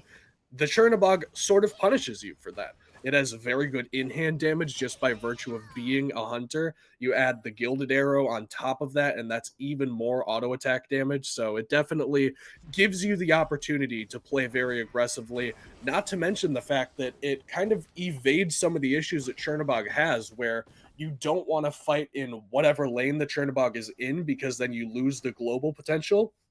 So instead, you can just stick them in the mid lane and then rotate pretty comfortably to either side lane. You don't have to worry about potentially having your pressure jammed in to the point that you don't get to use that global ultimate cooldown. You can instead just pick a lane and then start ulting toward it. Yeah, and generally we've seen a lot more aggression around these side lanes that you mentioned, the shield buff pressure being quite relevant, but also just the cooldown buff pressure on the right lane as well. You know, you can't just sit and farm waves anymore in solo. You do have the Totem of Ku to defend with, or just the Totem now, I believe. But you do have the Totem to contend with, and also that cooldown buff. So, of course, being able to rotate quickly as Sap might do That will be interesting. But seeing neither jungler actually yet making the rotation, finally, we do see Johnny making their way over to this left side shield buff, and Worst Turtle opting to give that one away, which brings me to my next point, Kaizo. Out of either of these teams, do you see one of them being particularly more aggressive? It seems both drafts are pretty even in terms of when they want to play.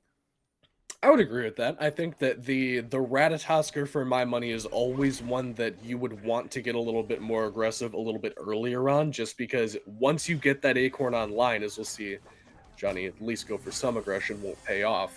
Once you get that Acorn online, your power spike is just outright better than anybody else on the map at that given point.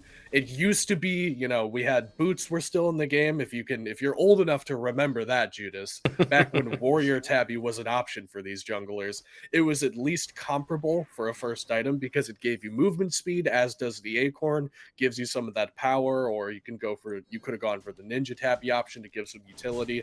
But that's not an option anymore. I mean, you just cannot buy shoes anymore. So it's a little bit different as Julio. He might be in trouble. Oh, Julio needing some shoes of their own as they get swiped down by Worst Turtle, and that will be that for First Blood. Easy and clean for the Tartarus Titans. It was a threatened blue buff invade, turned into a actual First Blood in the solo lane. And, clean pick for the Tartarus Titans. It's pretty much simple as that. Yeah, very little investment there from the solo jungle of the Tartarus Titans as well. Just Julio steps up, thought that he could get away with fearlessing in and then back out to clear that last wave before he backed up for the blue buff, and Worst Turtle just happened to be there at the perfect time. That's pretty much your most commonplace solo lane gank. The two times that you really have to look out for it are right when those mids are down in the first rotation. Junglers will either go toward the shield buff or the cooldown buff, depending on which side favors which one more and who has the pressure in mid lane to make that choice versus being forced to just go for whatever's available. And then around this time of the map where blue buff is about to spawn, junglers typically shade their way over toward the solo lane just to be able to make sure that their own guy gets their own buff. And Worst Turtle, fortunately for him, catches Julio not sleeping, but certainly trying to get away with a little bit more than you really should have there. I think that if he has the information that Worst Turtle is on that side of the map, it's very unlikely that he steps up to try to go for that, but Worst Turtle's in the air again. Oh, and again, there's the wall coming down. Julio goes the wrong way. There is a Fearless Hunter 2, gets the beads from Worst Turtle, and just about shall survive, shall Julio. So that's gank number 2. Failure on the right-hand side, and Zany actually making the rotation all the way over. Not sure if they were expecting a little bit more rotation, but Johnny seems content to not fight back yet in the solo lane and maybe target down this Thoth, but nothing doing just yet.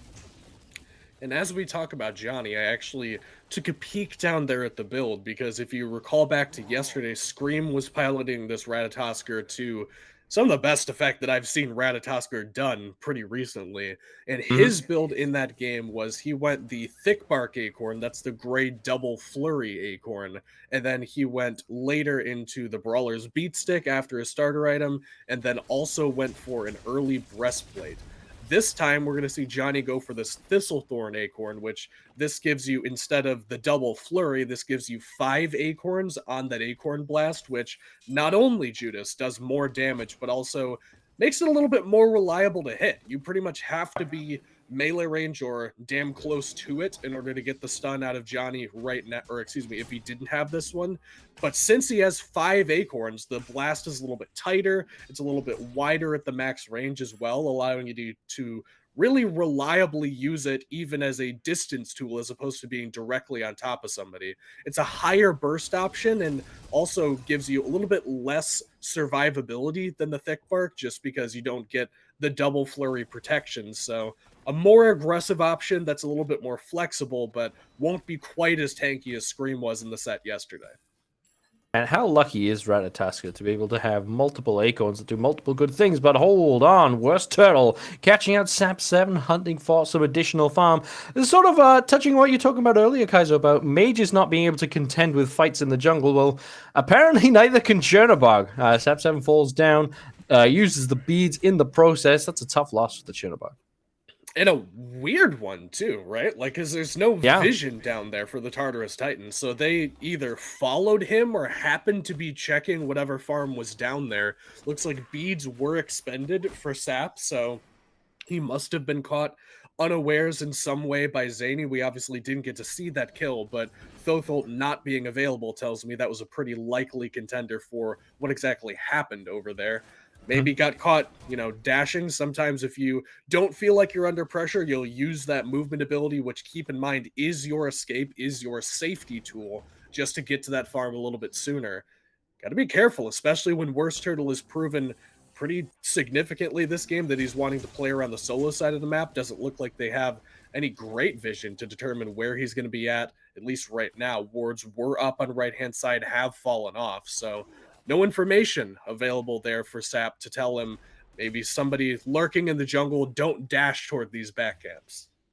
Now, Worst Turtle being the much more active of the two junglers. We've seen some minor attempts at ganks from Johnny, but with the dual lane of the Tartarus Titans backing, this just leaves the Gold Fury wide open. Not that the Hex Mambo desperately need it, but this is somewhat exactly what they want to get a foothold into the game now. It is not quite getting a kill on the board, but at least you find yourself with a small win. You get that big objective. You get that burst of gold, and Tartarus Titans caught a bit unawares there. Judas, I've played a lot of competitive Smite over the last several years. Obviously not at this level, just kind of for fun amateur league things, but a lot of teams with a 7-minute Gold Fury will say, oh, it was just a 7-minute Gold Fury. That's not even, like, we don't even care about that. That's not a big deal. And I'll quote what the kids say these days, Judas. That's cap. Like, you absolutely care about that Gold Fury going down.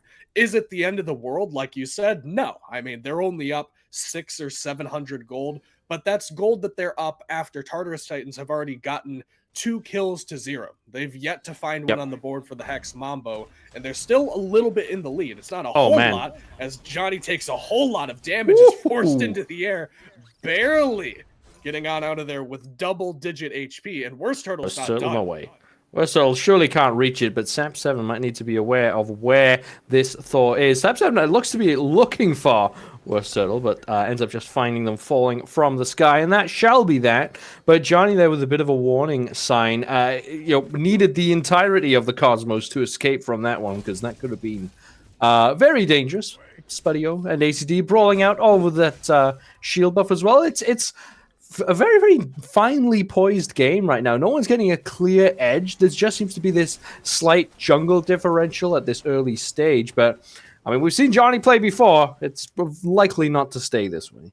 Wow, Mast got 2 of those 3 camps with auto attacks, which in the grand scheme of things is not like a huge deal, but it's just wild that he got 2 of them without using an ability. Like, Ganesha autos are not hitting that hard. And actually talking about this Ganesh, I'm taking a look at the build here, Judas. It's the Sovereignty and then directly into what's likely to be that breastplate. Because don't forget, Hex Mambo have the Chernobog in the mid lane instead of where your traditional mage magical damage dealer would be. And they don't have a Cerberus or a Cthulhu, for example, as their solo laner. Since they picked the tier, their only source of magical damage is Cozy on this Charon. And that's not going to do a whole lot. I mean, you can pretty much stack all the FizzD in the world for the Tartarus Titans and feel pretty comfortable with the fact that you aren't going to be taking very much magic damage. And Icy is going to get out of here. But that just raises the question for me, Judas, of what are Hex Mambo going to do if Mast goes, instead of a breastplate, maybe a spectral armor in this slot, and you see Zany go for a breastplate of his own in the middle lane? I mean, things are potentially in dire straits if the Tartarus Titans start building just a crazy amount of physical defense, because there's not really a whole lot the Mambos can do in order to punish them for that. I mean, you could argue they build things like Titan's Bane, Executioner, Kinsai, and they will do all of that pretty well, but still means that they're going to have to get a whole lot of items online before they really start to deal significant damage to the Tartarus Titans. You, of course, have the slight amount of shred coming out from Spudio, but specifically talking about Spudio, interesting to see them go for this Atalanta's bow.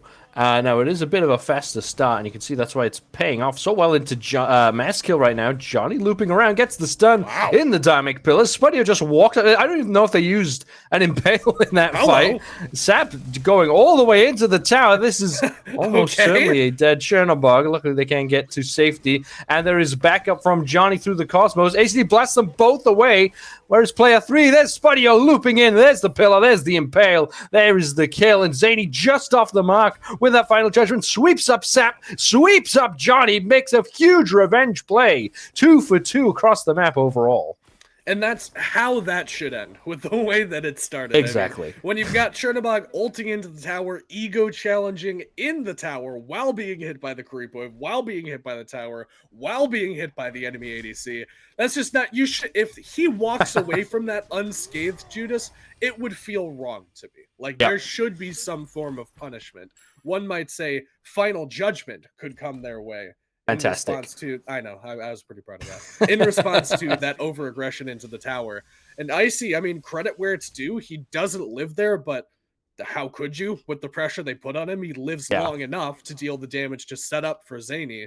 And Worstler was there just in case one more person stuck around a little bit too long. And Spudio may be prone to do that at this point on this Anhur. He's looked very comfortable on this pick. He's one of my favorite players to watch in this league right now because he loves to play so aggressively, and he is very confident in just about every lane matchup. I think that he kind of embodies the ADC mentality of I'm just better than my opposition, so I'm going to play as aggressively as I want to. A bit of off the mark there from Worst Turtle. Doesn't connect with Sap 7, but we'll have to keep in mind, of course, Hexmamba do have this double ADC comp. So while the Tartarus Titans are, obviously building up as much physical defense as they possibly can, we do still have to worry about the fact that double Hunter just hurts.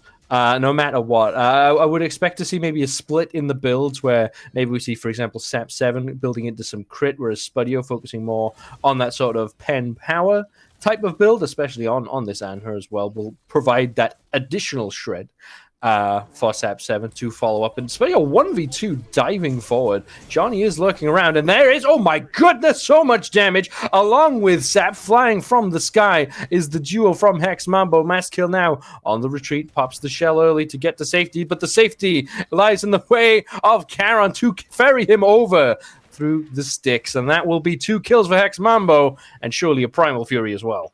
Icy's not going to sleep well tonight after that, man. He's got his support 2 inches away from him, and an Anhur just jumps at him with no regard for his own safety, and he is the one that dies. I mean, you can't draw it up any better than that. The timing of the Chernobog ult coming in at the same time as Johnny on this Ratatoskr ult, all setting up to just take 8 billion spears to the face from Spudio's Desert Fury. That was...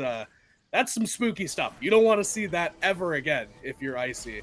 We'll see Sap evade the final judgment here in mid. But hang on, it's not done. The dunk in from Worst Turtle.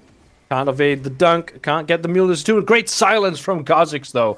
Does actually prevent the teleport coming through. Now, Maskill's a little bit looped off here. Johnny does a lot of damage, and Maskill's feeling all of that damage as Sap 7 firing in the back. Kha'Zix gets another kill. This Charon having a huge impact. The dual lane for Hex Mambo. 5 kills between them so far. And Julio having a nice peaceful time of it in solo lane now.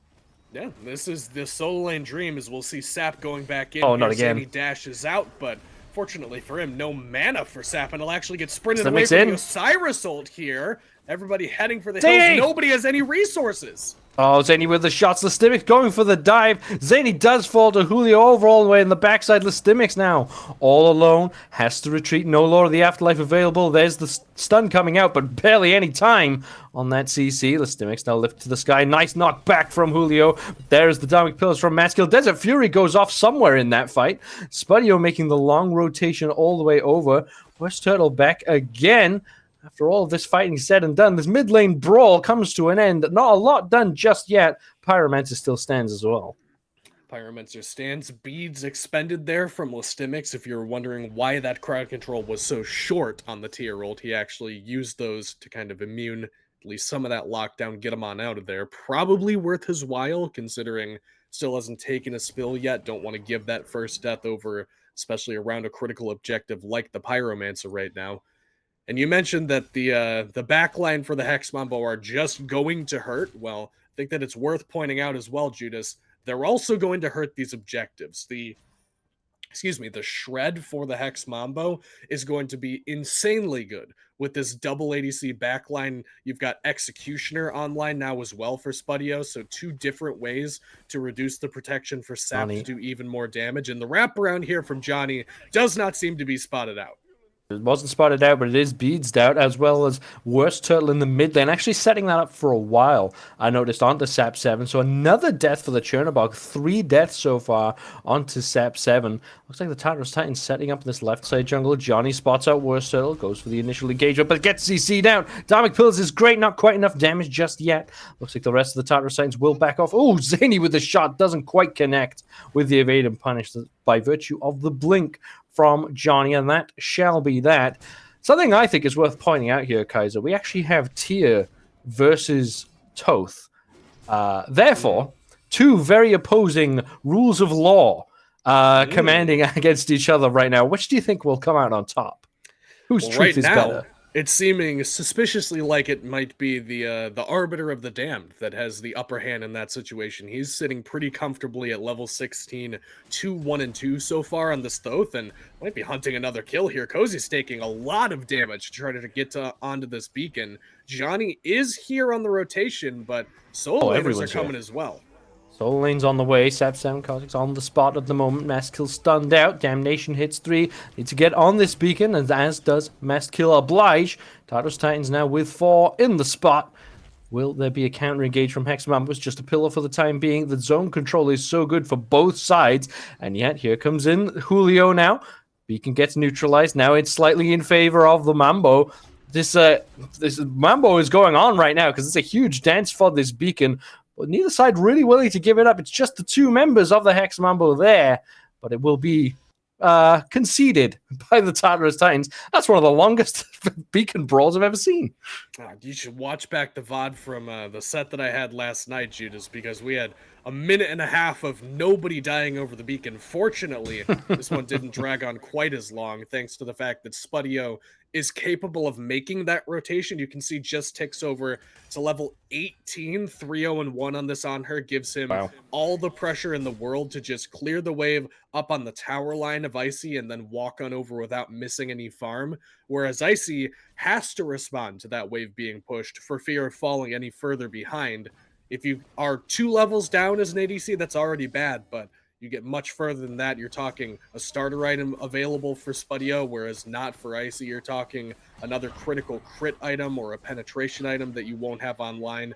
As Hex Mambo grabbed that Gold Fury off the back of Judas, a lot of that dual lane pressure.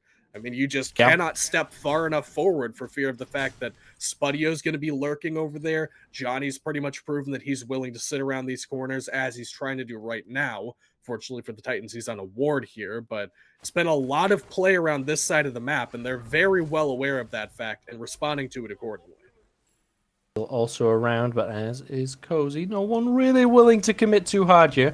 Worst Turtle actually goes up because Zany's being engaged on. Nice bees and Aegis combo. There's Sap in some danger. Zany will fall down first, though. Dunking down from the sky is Johnny with a triple knockup. Sap now just being dove down by Lestimics. Lestimics all alone. Worst Turtle shall get the kill. Desert Fury comes out to put some return damage out. Julio just throwing everyone around across the map, but the Hex Mambo have dove very deep for this. It is 4-on-4 in the Titans part of the jungle. Shall just be the 1-for-1 at the moment. Trading mids are both teams, but the Mambo looking to take this Pyromancer. Tartarus Titans might have something to say about it, though. Spudio is here to help this one go down. Lestimics engaged on initially and actually pushed back in. Oh, Lestimics has to use the Lord of the Afterlife defensively. So again, the Hex Mambo turn their attention to this Pyro. Worst Turtle nearby, no Anvil of Dawn available. Julio's looped all the way behind them. Mambo do get the Pyromancer. Worst Turtles use their escape. Pillar is pretty good, will slow them down. Johnny on the loop around does get the stun as well. It's great CC from Julio. Still, the front line are alive, but they should be wiped out by Johnny. Take down 2, all in one fell swoop. That's a Pyro. Big fight for the Hex Mambo. And that is why you play tier right there. Those 2-man, 3-man, 4-man fearlesses always feel so impactful in these fights. And That all starts out, Judas, with Sap 7 trading his life for Zany. And I mean, we've seen Sap diving pretty darn deep a lot of these fights, and his role in these team fights seems to be pseudo initiator, kind of the scapegoat, sacrificial lamb to get the party started. And he's willing to trade himself out for Zany, who, if you put Worst Turtle aside, who has looked very good on this Thor, one of the few things that seems to be going right for the Titans, and it's not going to be Listimics much longer. He has to ult out, but Johnny's on the chase. Johnny's on the chase, gets the knock-up with that through the Cosmos. That'll be the stun. That'll be the killing spree for Johnny. Sap 7 again having an impact. The 0 kills and 4 deaths, but the all-important one is those 6 assists. This Living Nightmare being extremely impactful. Now, Masskill will spot out that the Fire Giant has been started. This is a double ADC composition, so the Fire Giant will continue to burn at this pace. What can the Titans do about it? As he steps on up, Sap 7 and Spudio turn the attention away. Hacks Mambo to get that Fire Giant despite the Dharmic Pillars from Masskill, who gets pushed back in to a little bit of danger. Worst Turtle falls yet again on the right-hand side. Masskill will fall in the middle lane as well. That is another pair of kills and an objective for Hex Mambo. At this rate, this game won't last too much longer. Not much longer at this rate, Judas. They're marching down the tier 2 tower, and they still have quite some time on both of these respawns from the Titans. They should be able to just walk in here and take this middle bird basically uncontested. Looks like Icy will put the long-range shots out, but won't want to step any further in. And this is the stage of the game where the Hex Mambo draft is very scary. I mean, we're talking 2 backliners to just shred all of these Phoenixes. You already have the objective under your belt, which one would argue is the main point of contention for what the Tartarus Titans have that Hex Mambo don't, is that one singular instance of mage damage. The Final Judgment, by far the best secure on the map for something like a contested Fire Giant or fighting around a critical Oni Fury, for example. That isn't a concern anymore for the Hex Mambo. They've already done the deed. They have the Fire Giant under their belts. They managed to zone out Zany deep enough that he didn't get to get in there, at least try to throw out an ult and try to steal that one away. So arguably the most dangerous part of the game for the Hex Mambo already behind them, 11,000 gold in the lead, pushing up, likely to grab this Primal Fury. And this is where the Titans need to decide something very critical right now, Judas. What are we doing about this Titan that's about to march down the right-hand side of the map? Because that is going to be very difficult for them to contend with if Hex Mambo send one guy over there and make it anybody other than Sap 7. That's immediately going to be a matchup that is in the favor of the Hex Mambo, with Titans having basically no way of winning that 1v1 outside of an execution error from the Hex Mambo. And already Worst Turtle having to use the ult to get on out of there in right lane. And actually goes back in. Goes right back in. Aegis traded. There's the stun. That will be the kill for Johnny. That's the 1v1 that you were talking about. Julio making Sap 7 in a fight that is not a 1v1 as the left side gets pushed down. Also, Spudio putting out a bit of damage. That's half HP on this Phoenix as the mini wave comes in. And Julio is all the way in the Titan room because there is no Titan to pat them out. Nowhere is safe, quite literally, for the Tartarus Titans at the moment. And it looks like Hex Mambo looking to take this fight with a little bit of a split engagement. Spudio's backed away. Johnny has this Titan to contend with, which you can't do all on your own. And Mambo can just step up, take what they need, and get out for free. It's not going well anywhere at the moment for the Tartarus Titans. And they're being stripped of all of their best tools. I mean, in particular, this Thoth, this is why you pick mages in the late, is for the late game, excuse me. They aren't strong in the early game. They're starting to come online in the mid game. This is where Zany's supposed to make his bread and butter, is on these siege defenses with very effective wave clear, very good long-range poke, the threat of that single instance of damage from the Final Judgment. And Julio just didn't let him play. I mean, he ults into the throne room. What are you supposed to do as a Thoth? And what are you supposed to do as the Titans, Judas, with the Titan of the Hex Mambo marching into the right bird? Well, as soon as that Titan hits that Phoenix, it is generally the end of that Titan's life, Phoenix's life, I should say. Julio again all the way up to the throne room, but that right side Phoenix will be falling away shortly. So all 3 defenses down for the Titans. It is just their namesake to keep them alive in this fight. Listimic steps up first, has to burn the beads early. And we'll have to retreat back to base. Sap 7 churning out some damage. Order Titan is in the Chaos Titan's bedroom.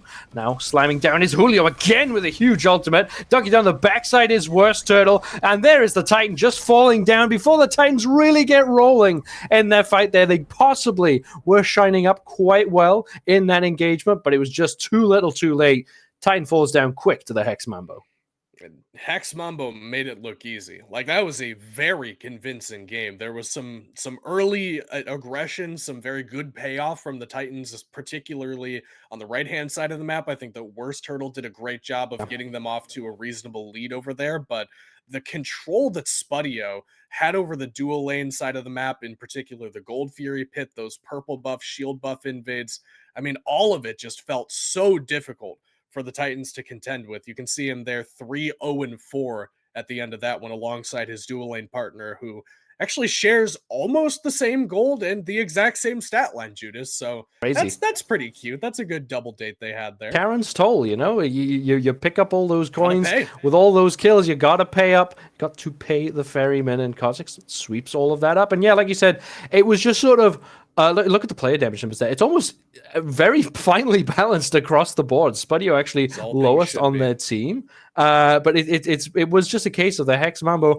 after, as it goes, that 7-minute Gold Fury turned the game completely on its head. And then all of a sudden, everything went well for the Mambo. And Julio did excellently, considering the pressure he was under. Don't forget, he took a spill for First Blood, and Worst Turtle continuing to play off the right-hand side of the map for the first 5 to 10 minutes of that game. A lot of solo laners crumble under that pressure. Just Julio demonstrating the veteranship, the comfortability on the god as well. Yeah, well, that was how the game 1 went. We'll have to see if the Titans can do anything different for game number 2. We're going to head for a quick break when we come back for this second game.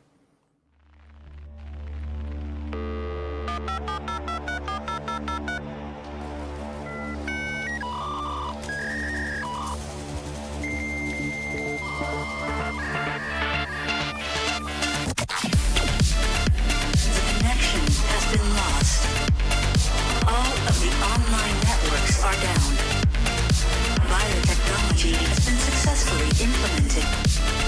The new era has begun. Systems operating properly.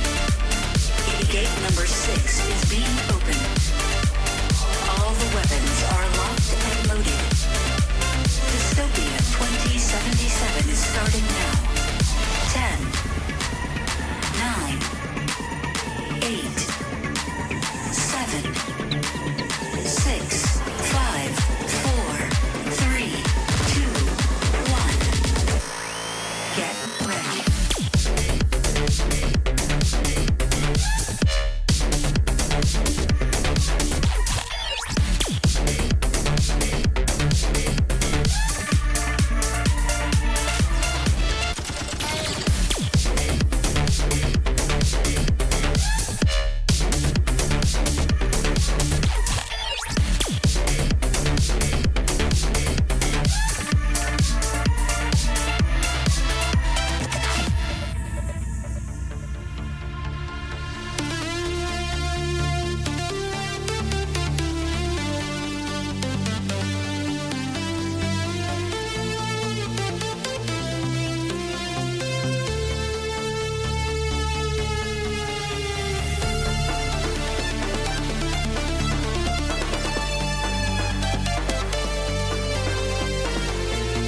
all a misfit.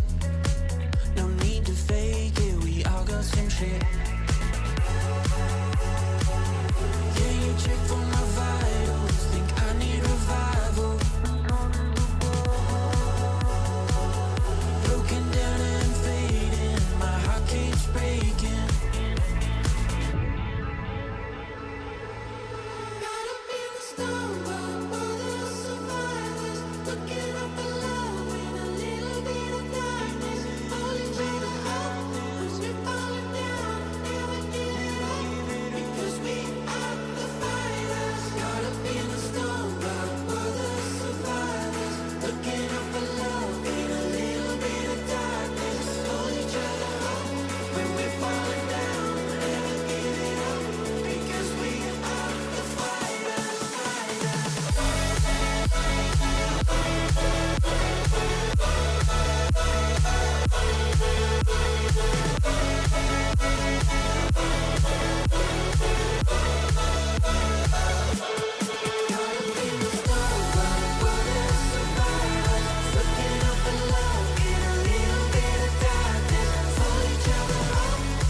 All right, and we are back for game number 2 between the Tartarus Titans and Hex Mambo. Hex Mambo, well known as a very strong team, but the Tartarus Titans didn't do a lot to contend it. Kaiser, what do they need to do differently for this second game? I think you gotta answer something that Spudio's doing over there in the left lane, because they left him largely unchecked, and that's not me just pulling that out of thin air, Judas. If you looked at the scoreboard at the end of the game, Spudio did 10,000 damage as Anhur. And I mean, don't get me wrong, Anhur is a very difficult pick to deal with in the early game, but if you're not even making him deal damage to get 2 levels ahead, I feel like there's got to be something you can be doing differently. Worst Turtle had a very good impact on the solo side of the map, maybe shift some of that focus away from what Julio's doing, because obviously that didn't seem to slow him down too much. Maybe try to put a stop gag over there in the dual lane, because that early Gold Fury that they gave away, and then that bled over into the second early Gold Fury, then a couple of weird tower dives onto the dual lane. I mean, it's a gradual effect where it compounds off of itself, but you want to put a stop to it as soon as possible, and I think that that's probably, for my money, the one place that you got to keep an eye on here in game 2 if you want to see the Tartarus Titans get the W. We'll see if they can get the W and what they will change in their draft to do so. So let's head on in to Game 2's picks and bans. This time, the Tartarus Titans picking up the Order side with Hex Mambo on the Chaos side. And it's a tough call for what you want to do exactly with the picks and bans here, because we touched on the fact that some of the bans were a bit strange. Like, for example, there was a Daiji first ban from Hex Mambo, but what the Titans have to contend with is if the Mambo are just banning out like weird stuff that maybe it's not the necessarily top meta picks, and you are then only getting one of those top meta picks left open, that just means that the Mambo have freedom of choice, whatever they want to pull away. And do you think that's part of why the Mambo are maybe banning in the way that they are? I think that a lot of, in particular, our most veteran teams, and you can definitely put Hex Mambo in that conversation, are more comfortable than the average bear, will say, when it comes to picking the things that are a little bit stronger than everybody else and probably in the top contending points of the meta. If hypothetically, Judas, we were to have a situation where every god goes unbanned, you just pass every single ban, I think that Hex Mambo would be more comfortable with that than the Tartarus Titans were, and I think that they're pretty indicative of that in the way that they're banning. They're very much willing to let the Titans get a Chernobog or a Morrigan or one of these other picks that very strong right now, Pele also available, if it means that they get a couple of things in response. And this time the bans look a little bit more normal, we'll say, more accustomed, or more what we're accustomed to seeing. Athena largely considered to be the single best support pick available right now. Hades very good at shutting down the lane, making sure he's the main character of that lane. And we've already seen what this Chernobog's capable of in the mid lane. Also does much the same thing in the dual lane. You mentioned almost akin to a way a magical ADC works, where has the late game prowess, but also feels pretty strong in that early game. These are much more realistic bans to what you'll see in your ranked games and your own competitive games at home. A bit of a better formula to follow, but I think that it definitely lets Pity things for kind you, of I shake am down not a to a goddess point of where this is what mercy. we're accustomed to seeing. Wukong has been a top pick, maybe not the number one top pick for a while now. Freya, Olorun, Soul, pretty much any of those three magical ADCs we've been seeing go in the top. It's definitely a Listimics and Julio thing to get this Osiris so early on, but each set has its own meta, Judas, and we're starting to see this one develop to the point that Julio just wants to take the Osiris away from Listimics. Yeah, and of course Osiris with that Lord of the Afterlife can cancel out the healing that Sun Wukong gets from that Somersault Cloud. Maui actually being locked in by the Titans for Mastkill here. Interesting to note, it is actually Mastkill playing the support role rather than the usual jungle role, which is fine. Those are generally quite similar. But Maui coming through right now, it's a bit surprising to me because I think Maui thrives when the meta is more akin to as it was at the end of Season 9, where it is this more slower, objective-based team fight style, rather than the just all-in dive that we've been seeing. I think Maui maybe struggles into that sort of play style. But how do you think they will contend with this Freya, Osiris, and Hebo combo, who don't really look to dive quite so deep?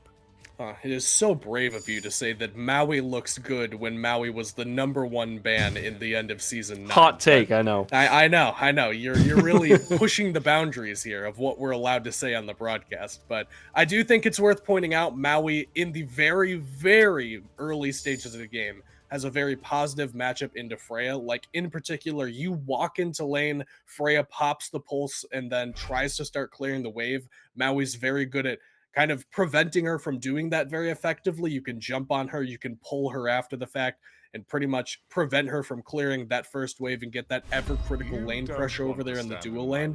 And it is also pretty good into the Hebo, which obviously picked after the Maui, but does give him some tools to contend with that. Hebo doesn't like to be pulled out of position, likes to go in, get the knockup, get back out, or have to ult if necessary, and I think that Maui does a pretty good job of forcing that hand and making him do that when otherwise he maybe wouldn't have.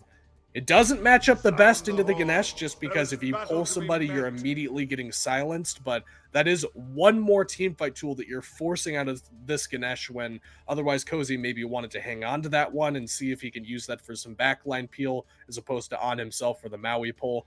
It's a diverse pick. It has a couple of different ways that you can play it right now. It's probably your run-of-the-mill average support. Nobody's excited, nobody's ecstatic, but also nobody's super disappointed to see this Maui locked in for the Tartarus Titans. Well, we actually see Until now. Oh, yeah. All of a sudden, a Wheelix being having a key target in the Maui, where it's sort of like that that type of pick where, say type of pick. It's a situation where Maui is swinging on that solar swing, and Johnny will just be able to pick which angle do I want to pull you from. It is so telegraphed and so long of a leap. It is not the only leap, though, of course, on the side of the Tartarus Titans. This Scylla pickup, which I was going to touch on, being this sort of unsafe plug and play that you want. You know, it doesn't work as well at the moment in the current meta. And of course, Willick can pull Scylla out from teleporting to that Sentinel. It's almost a bit of a check placement fear from Mambo. You know, Wheelix being picked here makes the Titans comp so much more difficult to play.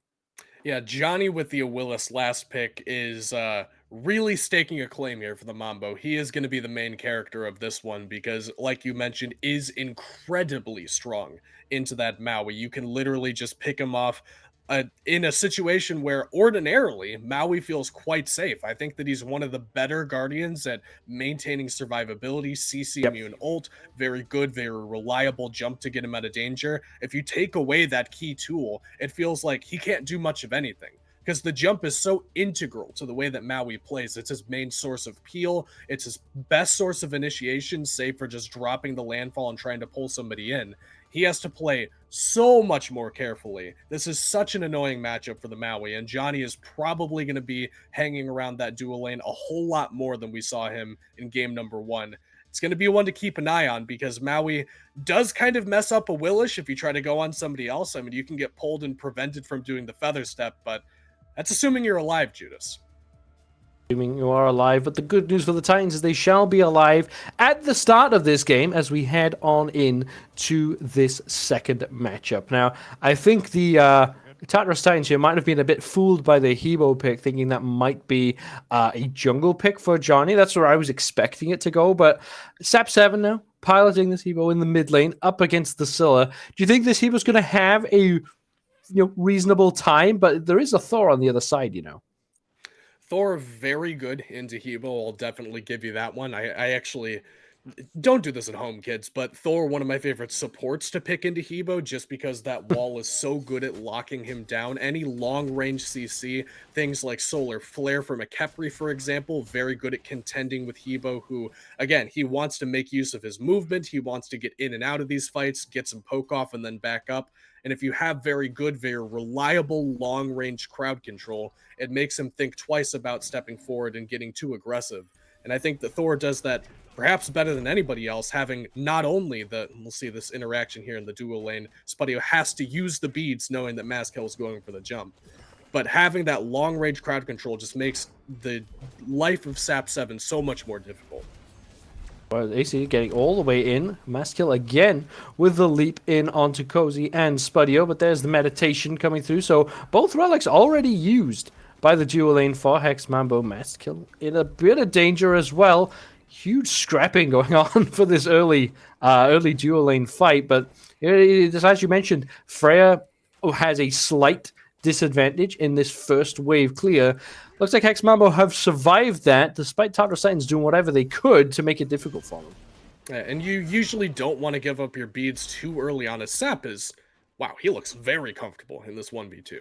But you usually don't want to give up your beads too early as an ADC because, again, you want to have them available if you have to fight for the shield buff or a gank coming your way. Usually happens around the 1.5 to 2 minute mark, and you'd like to have your resources available for that.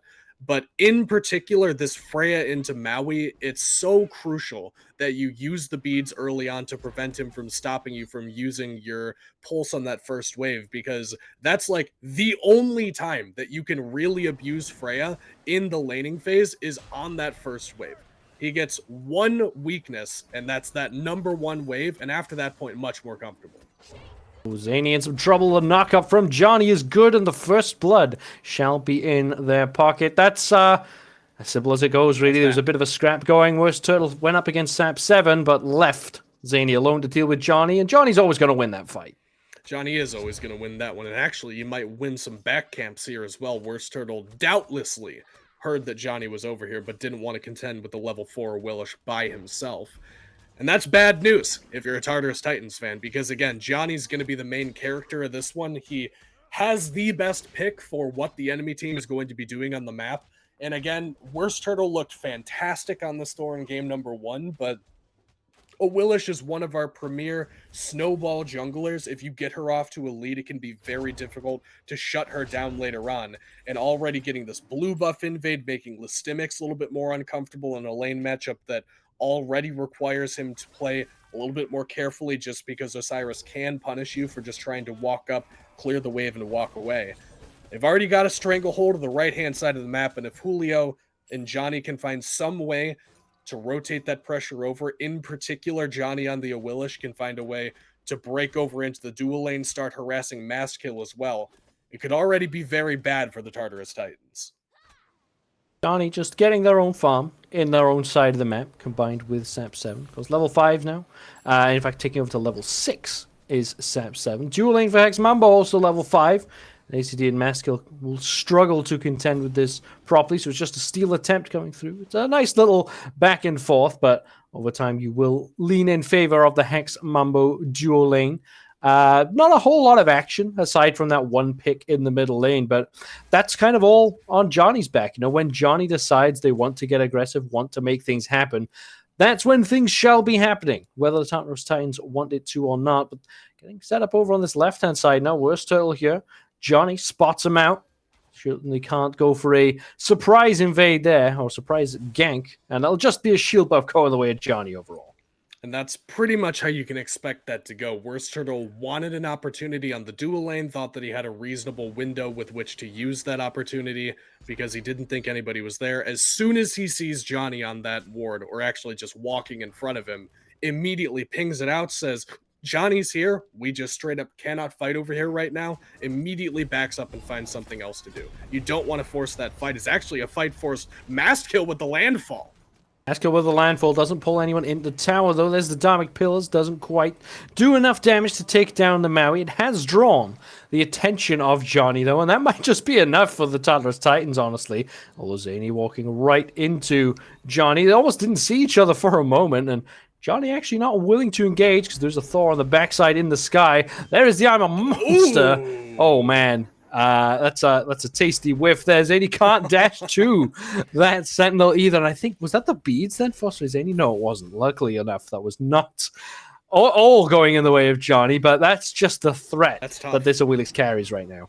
And she's going to walk her way on over to this solo lane side of the map. Once again, Listimics having to contend 1v2 against this blue buff invade, and it's just not happening. Another one stripped away from the Sun Wukong. That's the tune of about a 1-level lead, maybe call it 1.5 for Julio over Listimics. And don't forget, Julio looked like pretty much the premier solo laner in the game last game, despite the fact that he was put behind. And I mean, with a lead, it's already getting to the point where I'm wondering what the answer is going to be from the Tartarus Titans, because it's very clearly not going to be around this dual lane. Spudio very confidently walking up here against Icy and Mass Kill for the shield buff fight, and actually getting dashed in on. Well, gets the beads from Spudio, goes for the mounted archer as well, but Mass Kill already using that solar swing means they are sitting ducks. Spudio now wants to go engage, but ACD is also wanting to go in because Worst Turtle has shown up for backup, and that will be the Valkyrie's discretion. That will also be the end of the fight for the Tartarus Titans, just dropping the 1 kill. 1 kill isn't the worst thing in the world, but again, it feels like signs of things to come for me, Judas, because this is already hang on. Worst Turtle's going up, lands behind everyone. Oh man, it's all going from bad to worse. They almost get the kill at the Spudio. Can they find this important pick? It does not look like it, because Worst Turtle up and down from Johnny, dashing forward is Johnny as well. Mass Kill back on the scene. Only level 5 is this Maui, so takes a ton of damage. Johnny no more mana. Might have wanted to get more involved if they were. Sap 7, even making the very, very, very, very, very long rotation over, has to make the very, very, very long walk back, sadly, as the fight has ended. Yeah, it gets the walk of shame back to the middle lane, but I think that he's pretty comfortable with where he's at. Sap hasn't really had to do a whole lot so far, and things are just kind of going well for you, which is, when you're playing, in particular, a mage in the middle lane, exactly what you're looking for. I mean, you can compare it to somebody like Zany, who also wants to just kind of farm up, get those items online, not really interact a whole lot. But he's 2 levels down, and nothing's really happened in the middle lane. It's just the fact that Sap has been getting all of the solo farm because of how active Johnny's been in the side lanes, invading that farm as well, whereas Zany has been splitting a lot and hasn't gotten a lot of good value from these fights. Oh man, Worst Turtle and Mass Kill.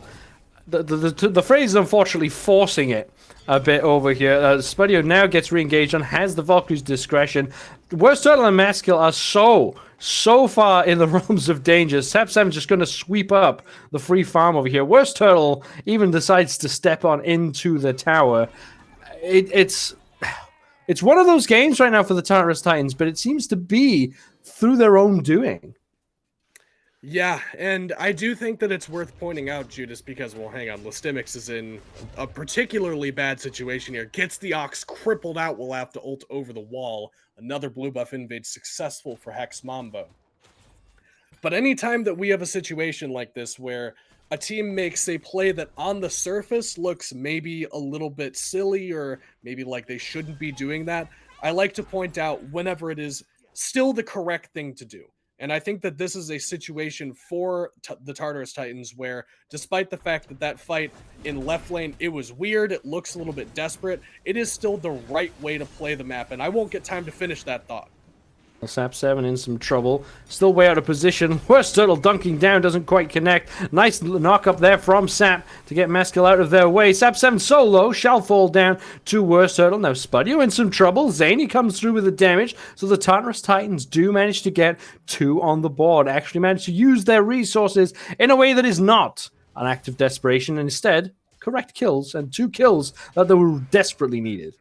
Which is huge for them, and full stop, Judas. I do not know what Sap 7 was doing there, because I thought that with the way he positioned in the shield buff after having his beads forced, it looked like, I don't know, you're like spam taunting your buddy in a casual game, or you're trying to bait somebody for a Thor ult or a Ratatoskr ult, but none of that was going on. So they kind of just kill Sap 7 for basically for free.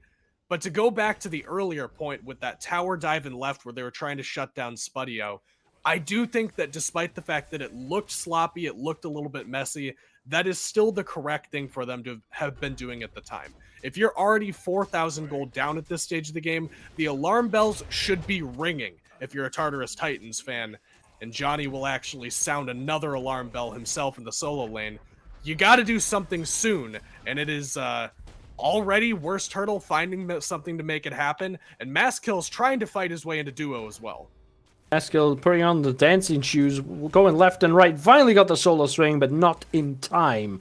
That'll be a 1-for-1 overall across the map, but it's still in favor of the Tartarus Titans. And as you'd mentioned, you know, if you are going to be so far down in gold, but Johnny, you're still brawling it out with Worstel. Here's the beads, there's the crush, still gets the kill with the feather step. There's the I'm a Monster, though, from Zany, and that one hits. That one's still a worthwhile kill. Again, as we've been touching on, if you are so far down in gold, you trading 1-for-1 is totally worthwhile. And the Tartarus Titans actually getting a few presents there from the Hex Mambo, and will now not be quite so far behind. Yeah, that's huge for them, to shut down specifically Johnny, and to also have gotten that shutdown in Spudio in the previous fight. Those are the 2 highest value targets, I would argue. Maybe not in particular in the gold category, because Spudio only level 10, whereas a couple of level 12s, some level 13s on the map.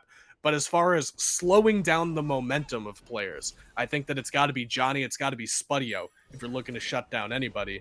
And Sap 7 was also a pretty sizable gold shutdown for them to get as well. It used to be a 2-level lead, call it 1.5 for Sap over Zany, that is now turned over in favor of the Tartarus Titans mid laner after he got that kill onto Johnny and collected some of that XP, some of that shutdown gold. Actually, a level and a half, maybe 2, in favor of Zany. So quite the turnaround here, as they actually fight back pretty well. They're still down a couple thousand gold, but it definitely feels like they got their footing under them.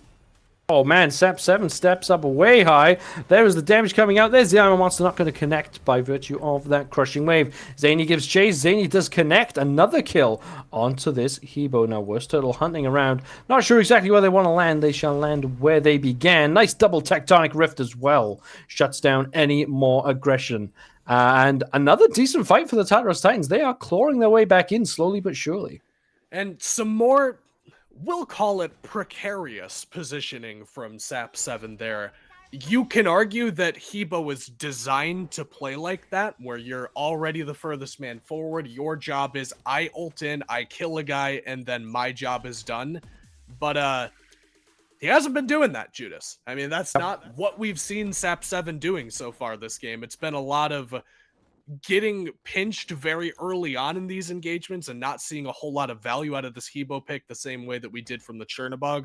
Don't forget game 1, he kind of played that initiator, that utility style where he goes in, they use cooldowns on him, but he gets some kind of damage off, gets some kind of utility from his death.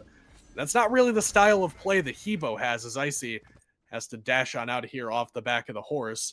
Spudio is definitely going to be favored in the 1v1 if left alone, which begs the question, Judas, how do the Tartarus Titans find a way in? And apparently it's around Maskell. Already a lot of damage done to Maskill. Dharmic Pillars will seal the fate of this Maui, and Sap 7 shall be the beneficiary of the kill. Now, dashing forward is Johnny. Doesn't quite catch Worst Turtle.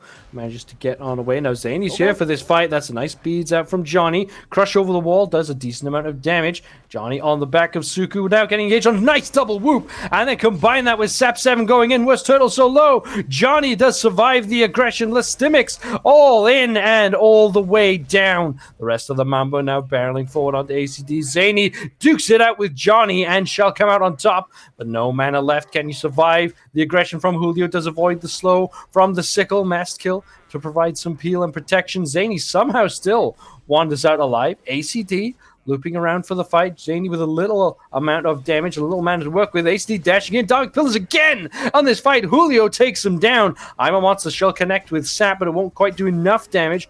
Julio is not taking a ton of damage in this fight at all and shall get out alive. A scrappy engagement again, but Hex Mambo still come out on top overall.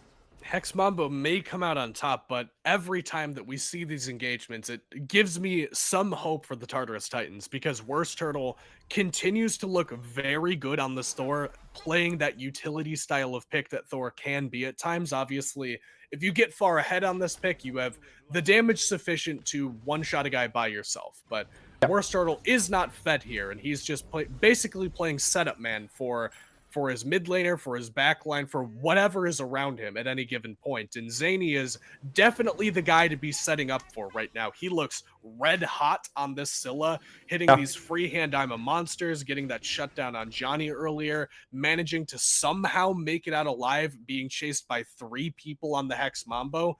There's a shining light of hope for the Tartarus Titans, and it's definitely not the 4 levels down support. They're going to have to find some way to keep Mastkill safe at the beginning of these fights, because everything else doesn't look too bad.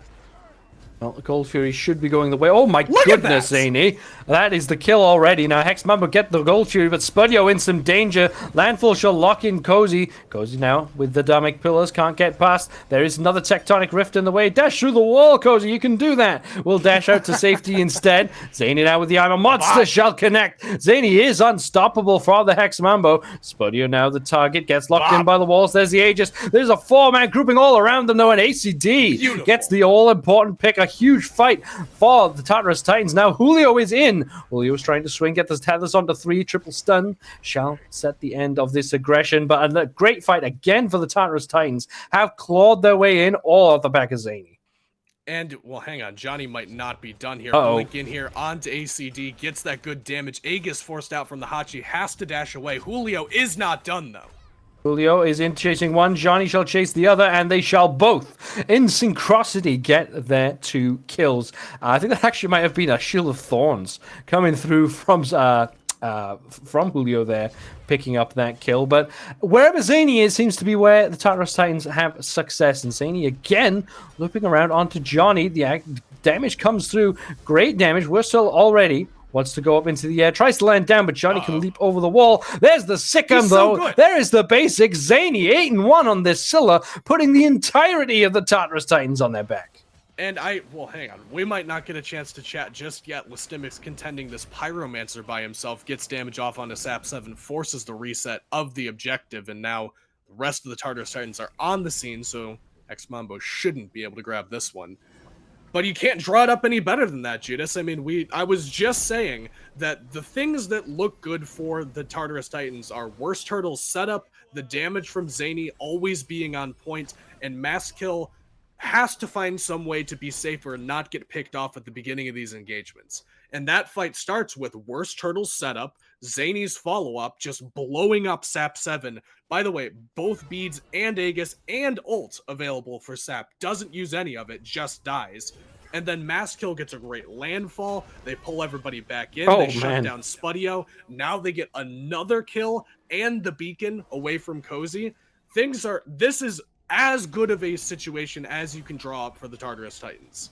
Yeah, they've really been negating this gold differential. Sap gets hooked, gets instead the Purification Bees, goes with the Crushing Wave. Not quite enough damage. Sap so low. Worst Turtle Shell land back down. Maskell gets an important kill. Look at the level gain that Maskell has had in the past few minutes. Went from level 9 to level 13 in the space of just a few moments. And Tartarus Titan's still down on gold, but they're really looking in the ascendancy. Yeah, they are heating up here, and Listimics has to get out of dodge. Root immune, fortunately, but not stun immune at the end of that burn. So he's got Johnny on the way in. Probably going to have to burn the ult here. Hope that he knows that Johnny's around. No. Looks like no. Beads will save him, but only for a moment, Judas, as he does take a spill to the Hex Mambo jungler. And that seems to be where they've had most of their success so far this game. It's been a lot of Johnny. It's been a lot of Julio. I said Johnny's probably going to be the main character of this game. And he's looked like it, man. It's 19 minutes in. The guy's level 19, already has 4 completed items alongside that party punch, which gives him a little bit of additional damage. Anybody he interacts with in the jungle right now is under very serious and very real threat to their life. He has got an insane amount of burst damage that has to be respected at all stages of the game. But you could argue that for Zany as well. I mean, Scylla wants to get to the late game and has gotten there incredibly comfortably here. 8-1-4 for this Scylla, about to finish off a 4th item of his own. I mean, things are getting to the point where, despite being a couple thousand gold down, the map momentum is shifting in favor of the Tartarus Titans. They just have to keep the grasp on the game and not let it slip away. You can't give away too many of these Pyromancers. You have to step up for this next Gold Fury. Can't allow them to sneak away a Fire Giant with the ult from Johnny and the unexpectedly high burst damage they'll have on that. You have to step up and contend with these, because 4,000 is a lead you can fight into, but if you lose one fight, give away an objective, then it gets scary. Well, if Johnny's the main character, then Zany is the antagonist. Maskill pulled in for some damage. Worst Turtle up into the sky. There's the Armor Blaster on 2! Crushes them down, devouring the enemy team. There will be the wasted shot, though doesn't quite connect onto Cozy because they're already dead. This fight that you mentioned they had to take. They have taken it well. Now, Johnny is still looping around this Primal Fury in danger. Zany, though, also in danger. No eyes on Johnny. No recognition that they're behind them. There is the dash away after the Feather Step. ACD, nowhere to go. Gets caught on the horse with that Feather Step. Now, Zany still has to retreat. Worst Turtle has to retreat. Johnny defending, but there is a nice knock-up. Nice Aegis used, but a double kill still for Johnny. You just can't stop this man on this type of pick. I never want to see Johnny play anything other than a Willish for the rest of his life, and I never want to see Zany play anything other than Scylla for the rest of his life. This is literally like, it's the battle of the main characters. You said that he's the antagonist, and it's definitely feeling like it. And this is the stage of the game where the antagonist, you know, you think that you've finally gotten rid of him, and then he goes off and he goes back to his doom lair or whatever it is that he does and powers up and then comes back for the final engagement around the Fire Giant, or at least that's how, I don't know, my Smite fanfiction might be going. But the Hex Mambo have a very commanding position and have finally shut down some of the momentum that the Tartarus Titans were collecting. Don't forget that, again, it was 4 levels down for the support in particular. It was 2 levels down for the mid lane, and now they've finally fought their way back to parity, and they were on the up and up. Like, all trends were favoring the Tartarus Titans, despite what the graphs might tell you. And finally, Hex Mambo have at least put a pin in it and slowed things down. Smite, make no mistake about it, Judas, is a momentum-based game. And the fact that you've cut a lot of that momentum for the Titans means that Hex Mambo's job going forward is a lot easier. And you can tell that the confidence in particular has been boosted up quite a bit because they're already going for this Fire Giant.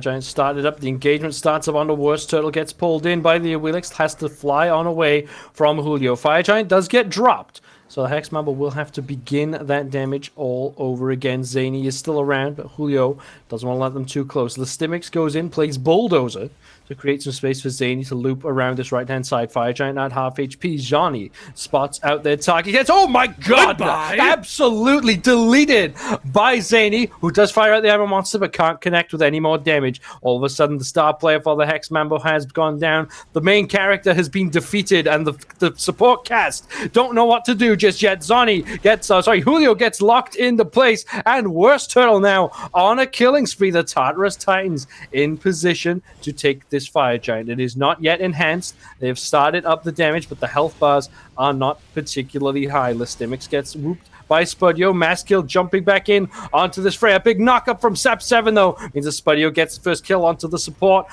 for the Tartarus Titans, and Sap7 shall take down more damage, but Zany again, looping around. This assassin style takes the kill. Worst Turtle dives in to a death from Sap7. It's just Listimics and Zany, but the crush comes through. There is the Aegis, and Zany used the Sikkim elsewhere. This brawl will continue. Johnny's back alive. Worst fine again with the armor monster. Sap7 solo gets the crushing wave again. Zany finds the Sikkim, another kill, and he had another killing spree for this Scylla. Cozy can't do any more than throw out the Dharmic pillars. Both sides get bloody noses. I don't know, Matt. Somebody check him PC, because this is not normally the way that Zany is playing right now. We haven't seen this since, I don't know, maybe Paul, maybe MLC Stealth. That's the caliber of play that we're seeing from Zany here. And you can type an essay to me, Judas, about how the setup has been fantastic. Masskill has really found his own way into this game and heated back up. Worst Turtle on the support role, the initiation has been fantastic. But Zany is just on the mark with just about everything he's thrown out so far this game. We're talking perfectly timing Spudio coming out of Valkyrie's discretion and immediately landing into a Sikkim and dying instantly. We're talking Johnny getting blown up 100-0 to start off that engagement. He is 13-2 on a pick that you don't even think of Scylla anymore. When you think of what I should be playing in the mid lane, it's all assassins, it's all these very hyper aggro, aggressive, early style of characters. Zany picks up a character that no one expected him to play and has looked fantastic on it so far. I would argue, Judas, and hear me out on this. Argue it with me. Johnny is no longer the main character. Oh. This is book 2 of the series, and we found out that Zany was the main character all along. Wow. Harsh words coming out from Kaizo on to Johnny, but let's see what Zany can do about it. Johnny throws out a Moonlit Charge onto Zany, who is a little, not particularly healthy. As a Scylla, you do find you can fall quite quickly. The Listimics taking tons of shots from Spudio. Masskill has to leap away, but Johnny shuts that one down. There is a landfall onto everybody, and more CC coming through, but Zany can't connect with the damage. Looping around the other side, don't even need Zany so far. Already winning this fight so far are the Titans now, Cozy, on the retreat. We do see Julio looped on the right-hand side. Johnny gets chased away by Worst Turtle. The Fire Giant is exposed. Julio now pulled into danger, leaps over straight into ACD. Worst Turtle will lock him down. ACD will shut them down. The Titans clash in the mid lane, but the Tartarus Titans go for this Fire Giant on the right-hand side. This is bad for the Hex Mambo, Judas, because Tartarus Titans have discovered the power of friendship, and they've gone through their training arc, and now they're back in full force, and everybody's playing their part in their little montage moment. We see, I love it. The huge pull-in from Maui, and we get the flashbacks to where, he was abused so early on in this game, he was 4 levels down, and then the slow motion rip of the entirety of the Hex Mambo up into the air. It's like I'm watching a movie right now. And the Tartarus Titans have finally found their way back into this game. They grabbed that Fire Giant around all 5 members, uncontested off the back of that fantastic fight where Masskill, you could argue, probably should have died getting pulled back into 4 people, lives just long enough by some miracle to set up for that engagement to kick off. And now, after the entire game being behind, we're talking, it's 27 minutes in, probably 26 of those, the Hex Mambo were in the lead.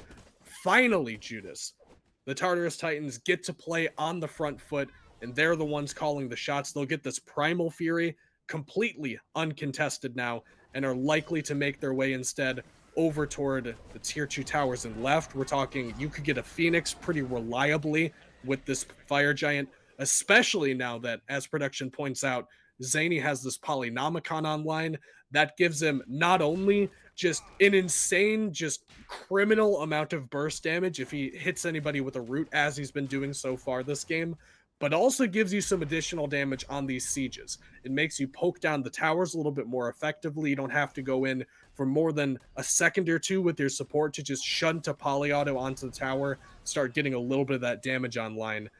Hex Mambo have to get some answers because, again, Smite, momentum-based game, and Tartarus Titans have all the momentum in the world here.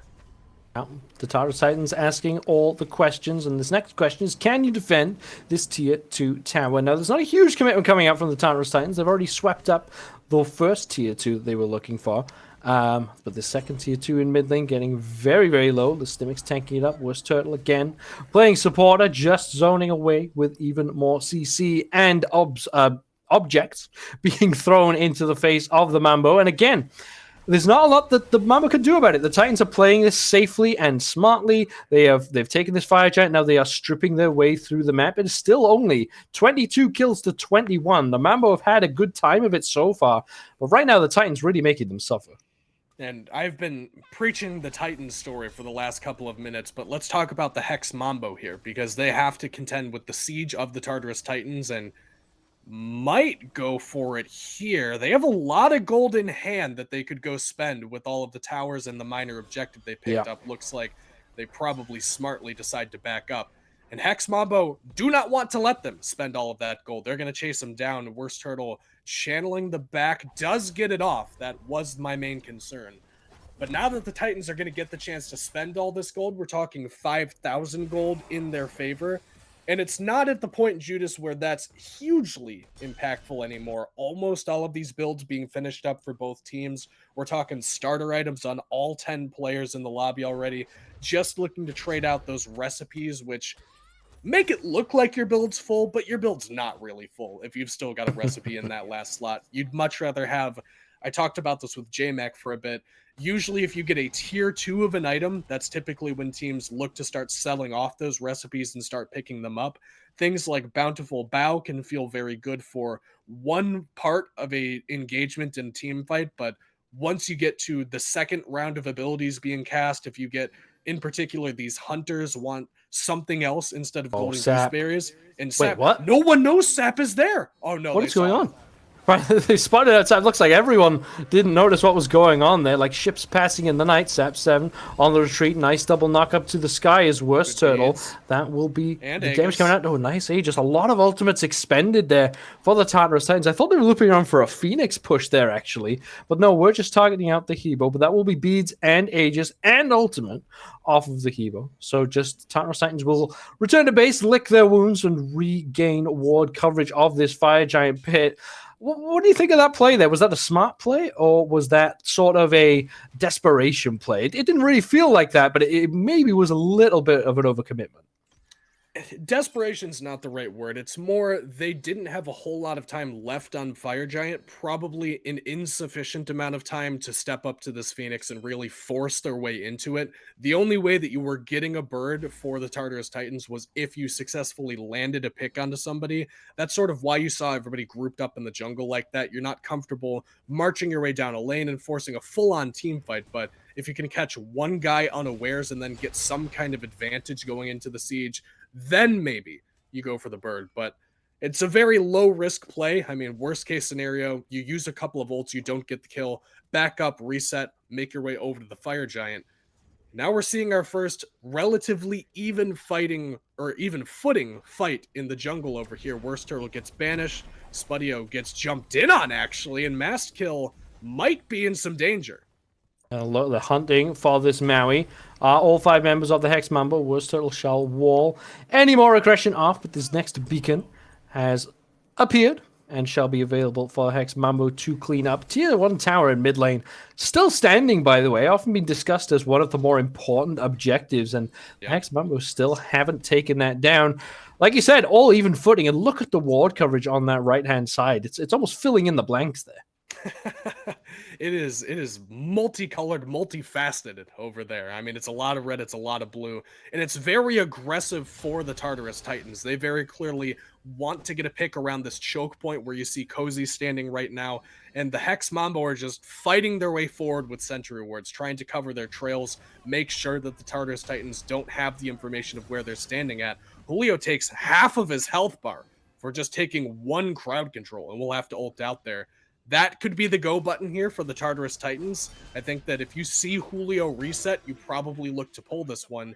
And even if you see him stick around at half HP and no ult available, that could still be a pretty good option for you if you're the Titans to go ahead and pull this one. Don't forget, I'm a Monster, best secure, most reliable secure on the map, and Zany's the guy to feed that opportunity to. Well, Fire Giant, half HP. Julio has back, but has teleported back into the fight. Mass skill now. Taking a little bit of damage from this Fire Giant. Worst Turtle steps up onto Julio again. A ton of damage onto this Osiris. The Fire Giant is very, very low. There's the landfall, not quite pulling anyone in. Lystimix up into the Somersault Cloud, and Worst Turtle has to dunk down. Fire Giant still half HP, but there is the route that they were looking for. Sikkim does get Aegis out, and that will be Sap7 still alive. Mass skill in some danger, gets hit with the Ohm. Johnny still lurking, still prowling on the outside for a pick. There's Worst Turtle gets caught, but that's the gravity surge from Johnny expended. A lot of low health bars for the moment, but Sap slams down the aggression coming out from Worst Turtle. Tartarus Titans aren't stepping up high enough to punish all these health bars. The Mambo not healthy enough to take this Fire Giant. It is a wash with just the one kill onto Worst Turtle. Wow, I don't know if that's an 18 or if that's a 12 for Sap, but it should have just said enough, because it was sufficient to just erase Worst Turtle for hammering in on him. Not a drop of defense in a build for this Thor, so definitely just going to be falling in response to that. But after that fight, Judas, take a look at the relic situation for the Hex Mambo. They're stepping up here, and they want to get this power play while Worst Turtle's down, but no relics available for anybody but Spudio. This is dire. Oh! Lystimix is so low, and Lystimix does go down. Spudio changes their aggression on to this Fire Giant. Julio defending away any sort of aggression coming out, and that will have to be that for the Tartarus Titans. They do give up the enhanced Fire Giant to the Hex Mambo, who are now going to be looking to sweep down these last couple of towers. Man, this game is close. This game is razor thin right now, and that was probably the only chance that the Hex Mambo had to take that fight before they got punished for using all those relics. If you let Worst Turtle respawn, then not having beads or Aegis available for Sap, Blink missing, beads also missing for... Well, I don't get that chance to talk right now.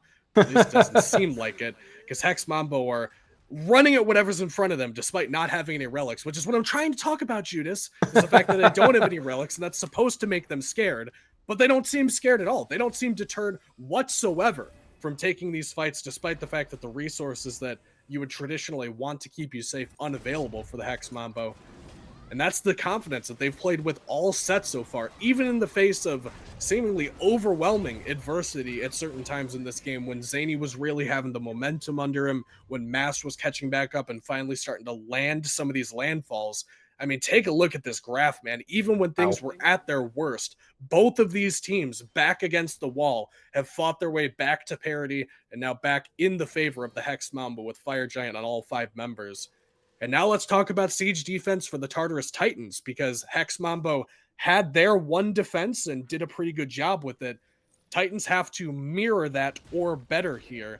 And they do have pretty reasonable clear with something like a Scylla. That's one of the things that mages are so good at in the late game, is making sure that you can get those waves pushed up reliably without having to worry about backdoor protections being removed, making sure that you can still get some frontliner damage off if somebody steps too far forward.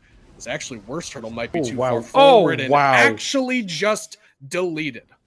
Oh, goodness. Now, that is going to spell danger for the Tartarus Titans. And I don't mean fight danger. I mean end of game danger. Now, this right side Phoenix is being threatened. There comes the landfall. Gets the beads from Sap7. Maskill pulled back into danger. Can't get up on the solar swing. It's just being shut down from the solar swing and does not get up into the sky. Lystimix and ACD have to retreat. Zany not being allowed to get involved in this fight so far. The front line has not been there for them. Zany dodges out that water spout coming through from Sap7, who is lurking on the right-hand side, ready to punish any over-aggression. Sap7 gets the Aegis and shall survive the initial damage from Lystimix and from Zany. Up into the Somersault Cloud goes the Wukong. 2 Phoenixes lie fallen in ruins. Zany still trying to find that all-important pick, but Hex Mambo still trying to find that all-important Titan. Sikkim Crush off the mark. Listimics goes in, Listimics goes up, Listimics might fall down as well. There's all the aggression, there is the kill that they needed. Zany low health has to be forced into the Titan, into the fountain, because ACD's already fallen. Worst Turtle's back alive, what can they do in conjunction with Zany?